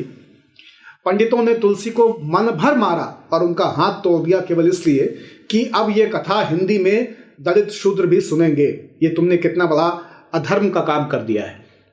तो बनारस तुलसी को भी समाता है, बनारस कबीर को भी संभालता है, बनारस बुनकरों को भी संभालता है, जुलाहों को भी संभालता है। तो बनारस एक सभ्यता है, वो किसी एक रिलीजन की, किसी एक शहरी विन्यास की, किसी एक तरह के टाउनशिप प्लान का शहर नहीं है। तो दूसरी चीज हो गई। तीसरी चीज है बनारस। एक बात बाबा, बनारस के टाउनशिप की जो प्लानिंग है, मैं उसी पे आ रहा हूँ, वो अत्यंत प्राचीन है। तीसरा वही है और अद्भुत है। इन सारी बहुलक अवस्थाओं के बावजूद जिस तरह से आज आप चंडीगढ़ को देखते हैं, उस तरह से कभी बनारस को बनाया गया था। वहाँ का ड्रेनेज सिस्टम जो शायद 3 लाख 2 लाख की आबादी के लिए बना होगा, आज वो 18 लाख की आबादी वाले शहर का सारा अच्छा और बुरा बहा रहा है। कुंडों की कल्पना, जगह जगह पे कुंड है, और नालियों की कल्पना, और फिर आबादी की कल्पना कि उसके दौरान, उसके दरमियान किस तरह से लोगों को बसाना है, किस तरह से उनके शंकुल बनाने हैं। तो शहरी विन्यास तीसरी चीज़ है जो कि बनारस को बनाता है। चौथी चीज़ है जो कि दूसरे से बहुत मिलती हुई है, बनारस का बहुलक होना, लोकतांत्रिक होना। बनारस में मल्लाहों और डोमों के अलावा कोई भी बनारस का नहीं है। सब बनारस में बाहर से आए हैं। वहाँ के पंडित, पुरोहित, व्यापारी, कलाकार, नौकरी पेशा लोग, चिकित्सक, वैद्य, हकीम, महापात्र, सुपात्र, कुपात्र, अपराधी, अध्यापक, हर तरह के लोग, मदन मोहन मालवीय भी, ये सारे के सारे लोग, यहाँ तक कि जो राजप्रासाद और बड़े मंदिर आप देख रहे हैं, कोई डूंगरमल का है, कोई फलाने राजा का है, कोई चेत सिंह का है, कोई मान सिंह का है, अहिल्याबाई का काम है, ये सब लोग भी बाहर से आए। बंगाली भी आकर के वहाँ पे दशाश्वमेध के पास जो पूरी बस्ती है वो बंगालियों की बनाई हुई है। सत्यजीत रे भी अपूर्व संसार में पाथेर पांचाली के बाद में वही बनारस दिखा रहे हैं। तो जो ये चरित्र है बनारस का, ये केवल बनारस के वीर से पैदा हुआ नहीं है, ये बहुत सारे शहरों से, बहुत सारे गांव कस्बों से आ करके बसे हुए लोगों द्वारा बनाया गया एक लोकतांत्रिक समाज है। और उस लोकतांत्रिक समाज में आप देखिए कि इतना खुलापन, इतना स्पेस, कुंठाएं और वर्जनाएं और उसके साथ में नयापन, उद्दीपन, ये सब एक साथ समाहित है। तो ये चौथा करैक्टर है। और पांचवा करैक्टर है बनारस की मस्ती, जो कि पांचवी सबसे बड़ी खूबी है कि ऐसे शहर तो बहुत सारे हैं लेकिन वो मस्ती, वो उन्मत्तता कि जहाँ पे आप अपने रिक्शे वाले को और अपने अध्यापक को, दोनों को बराबर कॉन्फिडेंस के साथ में गुरु बुलाते हैं। कहा गुरु गदौलिया चल बा, गुरु जी एक प्रतिवेदन हम लिख दिए हैं, आप एक बार देख ले जरा, हमें त्रुटि ना हो जाए माँ, है ना, हम यह इतना से का लिखे प्रयास की नहीं, है ना, तो आप वो देख लें, है ना। तो ये वही शहर है जहाँ पे मल्लाह भी विश्वनाथ जी को भांग खा करके भर पेट गरियाता है ना। और ये वो शहर है जहाँ पे ध्रुपद का महोत्सव होता है, जहाँ पे शास्त्रीय संगीत का सबसे गंभीर और सबसे मानक महोत्सव होते हुए 3 दिन का आयोजन होते हुए मैंने सुना है। संकट मोचन टाइप के आयोजन भी होते हैं, बहुत ही पॉपुलर, हद से ज़्यादा पूरा उत्तर भारत पहुंच जाता है उमल घुमा करके सारे लोग। ये व्यंग्य है, गुलाम अली और जसराज सबके साथ ये बाबा का व्यंग्य है, पीर की तरह चूता है, संकट मोचन के समारोह वाले बुरा मत मानना। नहीं, कमाल ये है कि दोनों समारोह एक ही व्यक्ति के एक ही घर से होते हैं। वही संकट मोचन के महंत जो हैं वही संकट मोचन का कार्यक्रम भी कराते हैं, और वही जो है ये भी कराते हैं। ध्रुपद 80 पे होता है, ये जानते होंगे, इनके घर के पीछे। हो सकता है कि सुस्वाद ना लगा हो, आप सुनने ना गए हो, अगर गए होंगे तो शायद मैं कभी आपको मिला होऊंगा वहाँ पे उठते हुए धुएं और उन्नीदी आंखों के बीच में कान लगाए हुए। तो बहरहाल, तो ये 5 खूबियाँ बनारस की गुरु ये हैं। लेकिन मैं आपको आज खुश करने के लिए इस पॉडकास्ट में नहीं बैठा हूँ। मैं आपसे कहूँगा कि अगर बनारस को आप और समझना चाहते हैं तो काशीनाथ सिंह के 2 उपन्यासों की चर्चा मैं करना चाहूँगा। पहला काशी का 80, उस उपन्यास को मत पढ़िए, उस उपन्यास के कवर पे पीछे की तरफ जहाँ पे मुद्रा लिखी होती है, जहाँ पे ISO वाला बार होता है, वहाँ पे एक पैराग्राफ काशीनाथ सिंह ने लिखा है कि वो शहर कैसे प्रतिक्षण मर रहा है, ख़त्म हो रहा है। आप उस हंसी को खोते हुए काशीनाथ देख रहे हैं। वो जो वेदना और पीड़ा काशीनाथ जी की है, मैं उसको पूरी तरह से उससे सहमत हूँ और उसको देखता हूँ। अब बनारस जाने का मन नहीं करता है, बनारस पहुँचना दुख देता है, लेकिन बनारस से मैं अपने आप को अलग नहीं कर पाता हूँ। लोग जानते नहीं हैं कि मैं रायबरेली का हूँ, लोग मुझे बनारस का समझते हैं। दूसरा एक और उपन्यास है जो अनूप भाई को भी पढ़ना चाहिए और बाकी लोगों को भी। आज देखिए मजाक में 3-4 किताबों का जिक्र हो गया। दूसरा उपन्यास है, वो भी काशीनाथ सिंह का ही लिखा हुआ है, उसका नाम है रेहन पर रघु। रेहन पर रघु और काशी का 80 में काशीनाथ जी ने जो फर्क रखा है वो ये है कि काशी का 80 उनके नगर की कहानी है, उनके समाज की कहानी है, लेकिन रेहन पे रघु उनके घर की कहानी है। और बनारस में घर कैसे टूट रहे हैं, परंपरा के भी, संस्कृति के भी और मध्यवर्ग के भी। बनारस मध्यवर्ग का शहर है। ये तीनों घर कैसे टूट रहे हैं इसको आप देखिए, छल रह जाएगा। और फिर बताइए कौन ठगुआ नगरिया लूटे लोग, तो ये है। और बाकी तो बनारस की कथा का भी बहुत विस्तार से अनूप भाई, क्योंकि बनारस की कथा में अगर मैं सिद्धेश्वरी देवी का जिक्र नहीं करूँगा, कबीर के ऊपर कुछ देर नहीं बोलूँगा, डोम राजा की बात नहीं करूँगा, मणिकर्णिका के शमशान के वैरागी की चर्चा नहीं करूँगा, रामनगर के किले तक नहीं जाऊँगा, कितनी सारी चीज़ें अभी जितनी बात की है ना, जैसे फिल्म आती है, फिल्म से पहले ट्रेलर आता है, ट्रेलर से पहले टीजर आता है, उससे पहले आता है मोशन पोस्टर। तो अभी सिर्फ मोशन पोस्टर दिया है बनारस पे अभी तो। और जो लोग मिश्राम्बू की दुकान और काशी पंडित की चाट को बनारस समझते हैं, उन्हें मैं मारवाड़ी कहता हूँ। मैं उनसे कहता हूँ कि केसरी की चाट खाओ और कभी चलो चौक पे कटरे में बेला की ठंडाई पिलवाएंगे। मैं एक यहाँ पे राहत इंदौरी साहब बनारस वाले, आउटडोर की कहाँ, इंडोर से। इन्हें कुल्हड़ ना दिखाओ, तुम्हें मालूम नहीं 80 घाटों से पीते हैं बनारस वाले। और हातिम अली मीर की के 2 शेर एक गजल से, चूंकि कुलदीप को वो शेर बहुत पसंद है जिसमें शहर का नाम आ जाता है। तो ये बहुत पावरफुल लाइन है कि काबे में दुआ मांगूंगा मैं अपने खुदा से। एक मुसलमान के लिए काबा पहुंच जाना, दीदार हो जाना बहुत बड़ी चीज होती है। काबे में दुआ मांगूंगा मैं अपने खुदा से, यारब बुते काफिर मुझे बुलवाए बनारस। क्या बात है, क्या बात है। और जब से मुझे किस्मत ने बनारस से छुड़ाया, रहता है सभा पर मेरे बस हाय बनारस। क्या बात। जो आप कह रहे थे कि ध्रुपद होता है, एक बार और पहले भी जिक्र आया था कि वहाँ 80 पर गाने वालों में जो मुख्य कलाकारों से पहले भी जो गाते हैं वो भी गलती से बेसुरे नहीं होते। मैंने एक बार एक वीडियो में एक नाविक को वहाँ गाते हुए सुना था, मैं गा तो नहीं पाता हूँ पर वो उसका एक सिर्फ एक अंदाजा देने उसका नाम है भूमि। हाँ। भूमि। अच्छा। भूमि निषाद, आनंदमयी घाट पर उसका घर है और वो संगीत के समारोहों को सुन सुन के संगीत सीखा है। बहुत ही प्रेमी व्यक्ति है। अनूप को एक ही चीज़ मैं बताना चाहता हूँ कि अभी बनारस के बारे में इतनी बात कह के मेरा गला बंधा हुआ है और मेरे रोए खड़े हैं। मैं 2 ही लोगों के जिक्र पे अक्सर रो पाता हूँ, एक मेरे बाप और दूसरा बनारस। तो वो बस एक अंदाज़ा देने के लिए वो गाता है कि ये है बनारस बना हुआ रस है, सब रस का रस इसमें मिला है। अच्छा देखिए उसमें काफ़ी वो सब नहीं है लेकिन अपने आप ही उसमें रस आता है। इसको पीना है आजा बनारस, आके बनारस पी ले गटागट, ये है बनारस। मज़ा आता है। हाँ। उसका दर्द जो है वो ऐसे है, ये है बनारस बना हुआ रस है, ये शिव शंभु ने इसे बनाया, ये है बनारस यही वाला बना हुआ रस है, सब रस मेरा पेन नेम है। मैं जब गजलें इधर उधर थोड़ी मोड़ी करता हूँ प्राइवेट में तो मेरा पेन नेम है बना। हाँ बना। हाँ और बनारस और रस तो आप हमेशा रस में 2 ही शहर मुझे याद हैं जिन मतलब याद आते, हो सकता है और भी हों।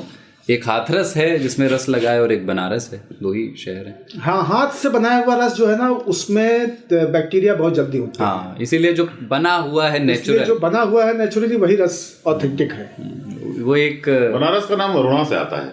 वाराणसी नदी है, वरुणा से 80 तक का प्रसार वाराणसी है। हाँ ये है। वो किसी कवि ने अपनी कविता की एक बड़ी कविता है उसमें एक छोटा सा ये लिखा है कि इस दुनिया में बनारस से निकला हुआ आदमी कहाँ जाएगा कोई नहीं जानता। और इस दुनिया में कहीं भी निकले आदमी वो बनारस से जाएगा।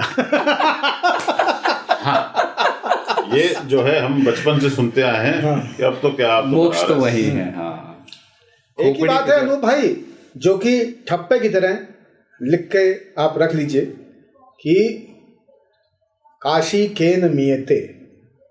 और मैं अपने सारे दोस्तों से कहता हूं कि न्यूयॉर्क का विकल्प है, दिल्ली का विकल्प है, वेटिकन का विकल्प है, लंदन और पेरिस का विकल्प है।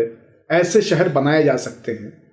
सभ्यताएं अपने स्थान विशेष का जोर लगा लेंगी लेकिन बनारस दूसरा नहीं बना पाएंगी। इसमें इस वाक्य में बनारस था।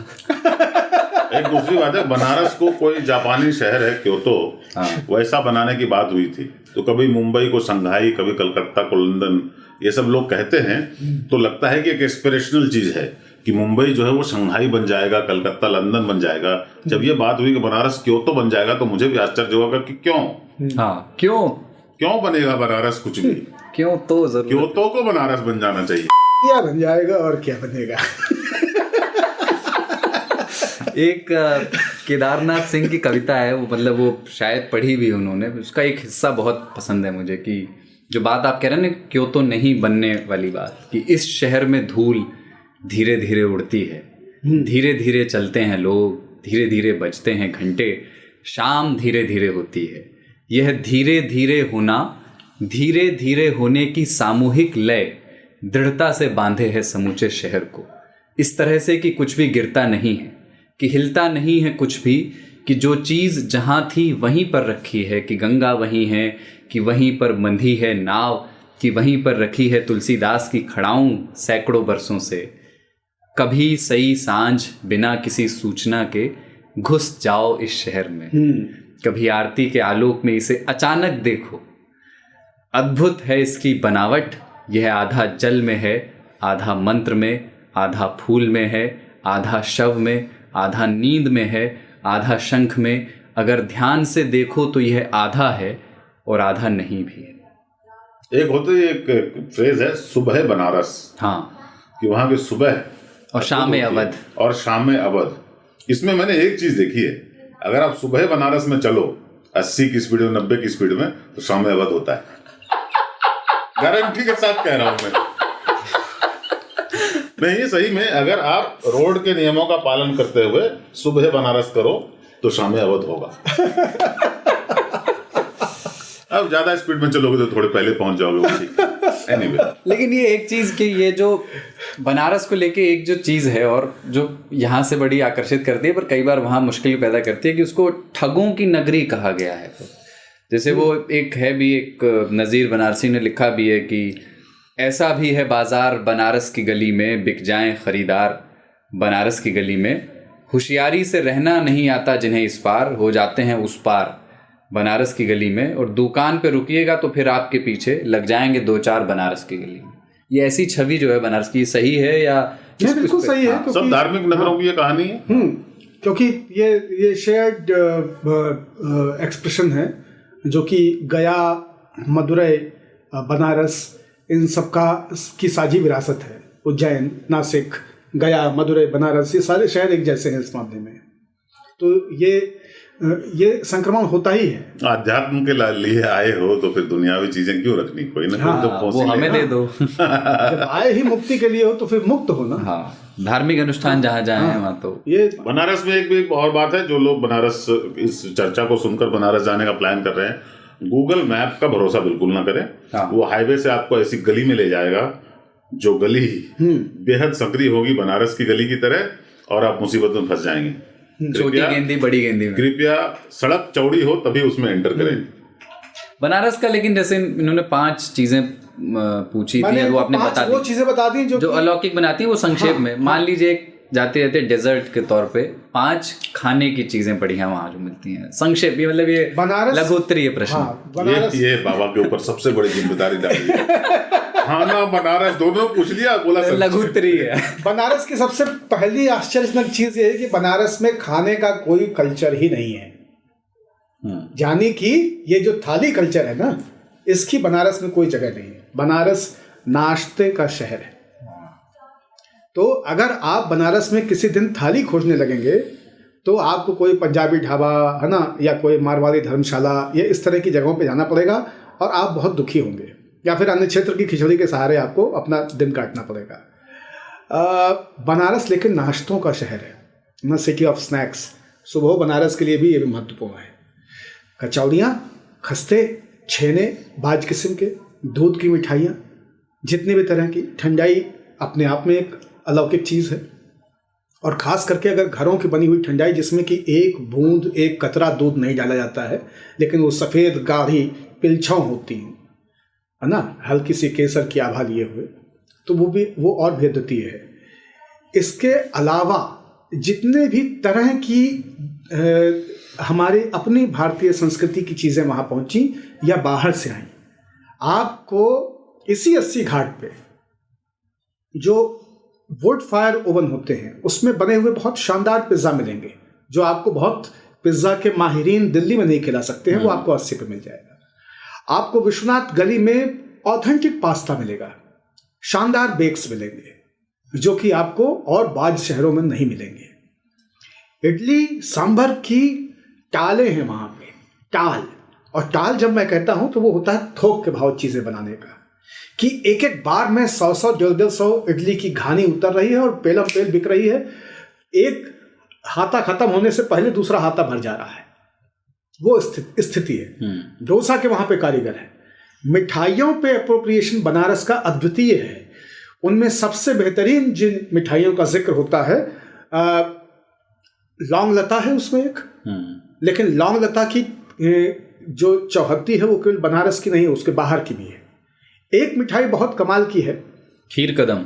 नहीं, खीर कदम भी चलती मिठाई है। मणिकर्णिका से जब आप आए तो राजबंधु की दुकान है मिठाई की, और उनके यहाँ परवल की मिठाई बनती है। परवल की कोष्ठिका को खाली करके उसमें दुरदुरी, मिश्री और मावे और मेवों के साथ भर के उसको, और तब वो मिठाई तैयार की जाती है।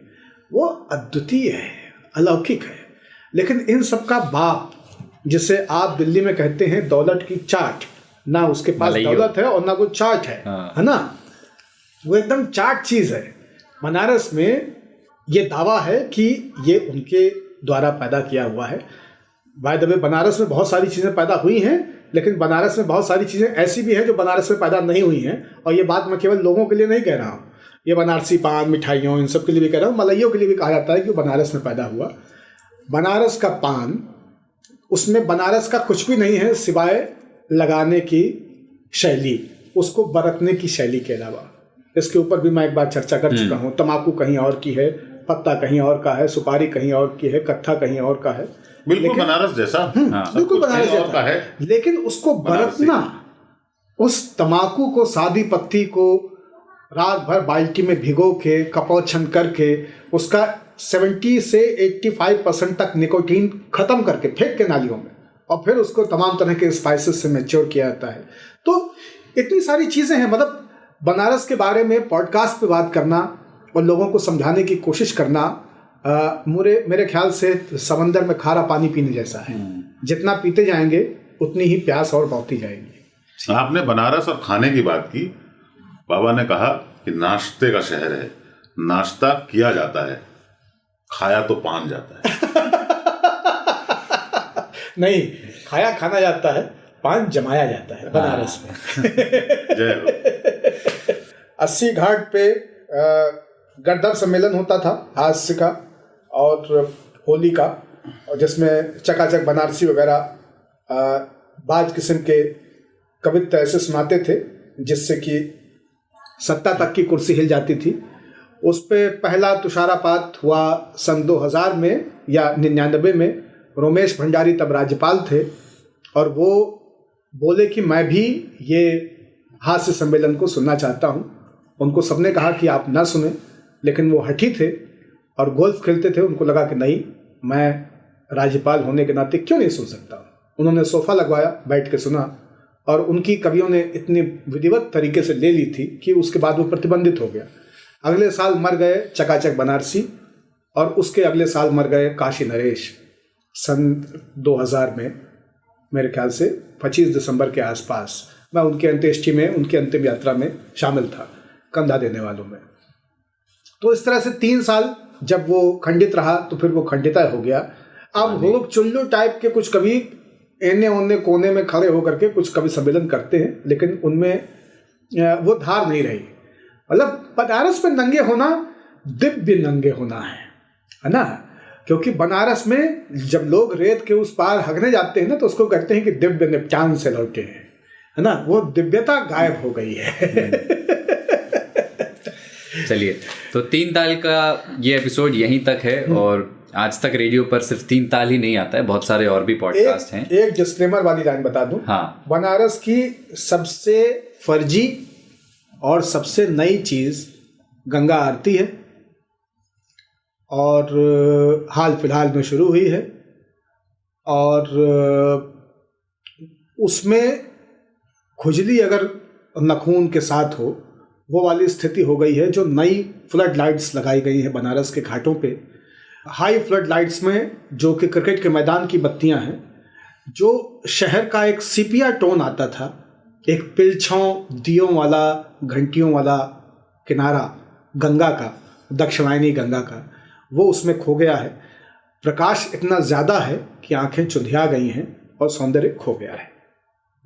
चाहे वो आरती का प्रकाश हो, कपूर के ऊपर उठता काला धुआं, और चाहे वो फ्लड लाइट का प्रकाश। ये आरती जो है बहुत जगहों पे हो रही है। अभी घोषणा हुई है कि कलकत्ता में भी हुगली के किनारे गंगा आरती की शुरुआत होगी। ऋषिकेश में, हरिद्वार में, हद तो हद है। सुना है कि दिल्ली में भी योजना है कि यमुना की आरती की जाए। ये आशाराम बापू की शुरू की हुई है बनारस की आरती। हाँ, वहां पे उनका जयकारा लगाया जाता है। Show must go on.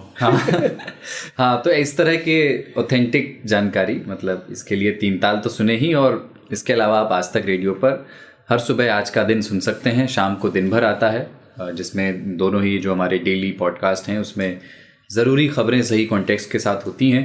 इसके अलावा भी ढेर सारे वीकली पॉडकास्ट हैं। एक्सप्लोर कीजिए कि हमारी दुकान पे क्या क्या है, क्या दिन भर। और आज का दिन तो मैं खुद सुनता हूँ और नियम से सुनता हूँ हमेशा।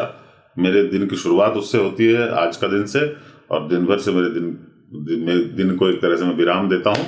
और ये दोनों मैं सबके लिए प्रेस्क्राइब करता हूँ, जो भी सुन सके कृपया उसे आज तक रेडियो पर ढूंढ कर सुने। और गूगल पॉडकास्ट और एप्पल पॉडकास्ट ऐसी जगहों पे अगर आप 3 ताल भी सुन रहे हैं तो आप जहां तक सुनेंगे एक दिन वो ऐप याद रखेगा, अगले दिन आप वहीं से शुरू कर सकते हैं। हाँ। हमारे वेबसाइट पे हमारे ऐप में अभी वो सुविधा नहीं है, शायद आपको थोड़ी परेशानी होती होगी, उसको हम जल्द से जल्द इंट्रोड्यूस करेंगे।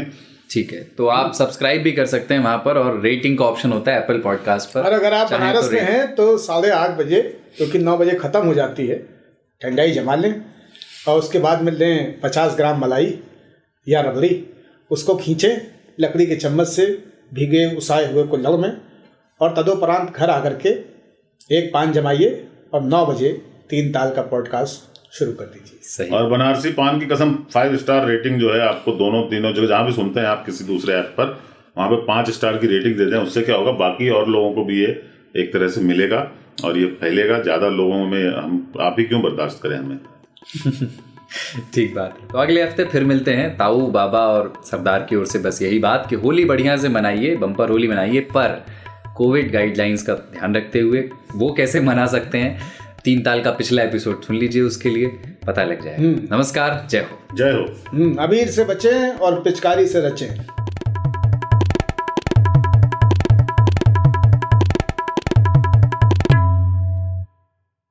मेरे पास ना काम बहुत है और आंखें मेरी हमेशा ऑक्यूपाइड रहती हैं। ऑफिस में स्क्रीन देखो, ड्राइव करते हुए सड़क देखो, फिर घर आकर खाना बनाओ, पर कान मेरे फ्री रहते हैं।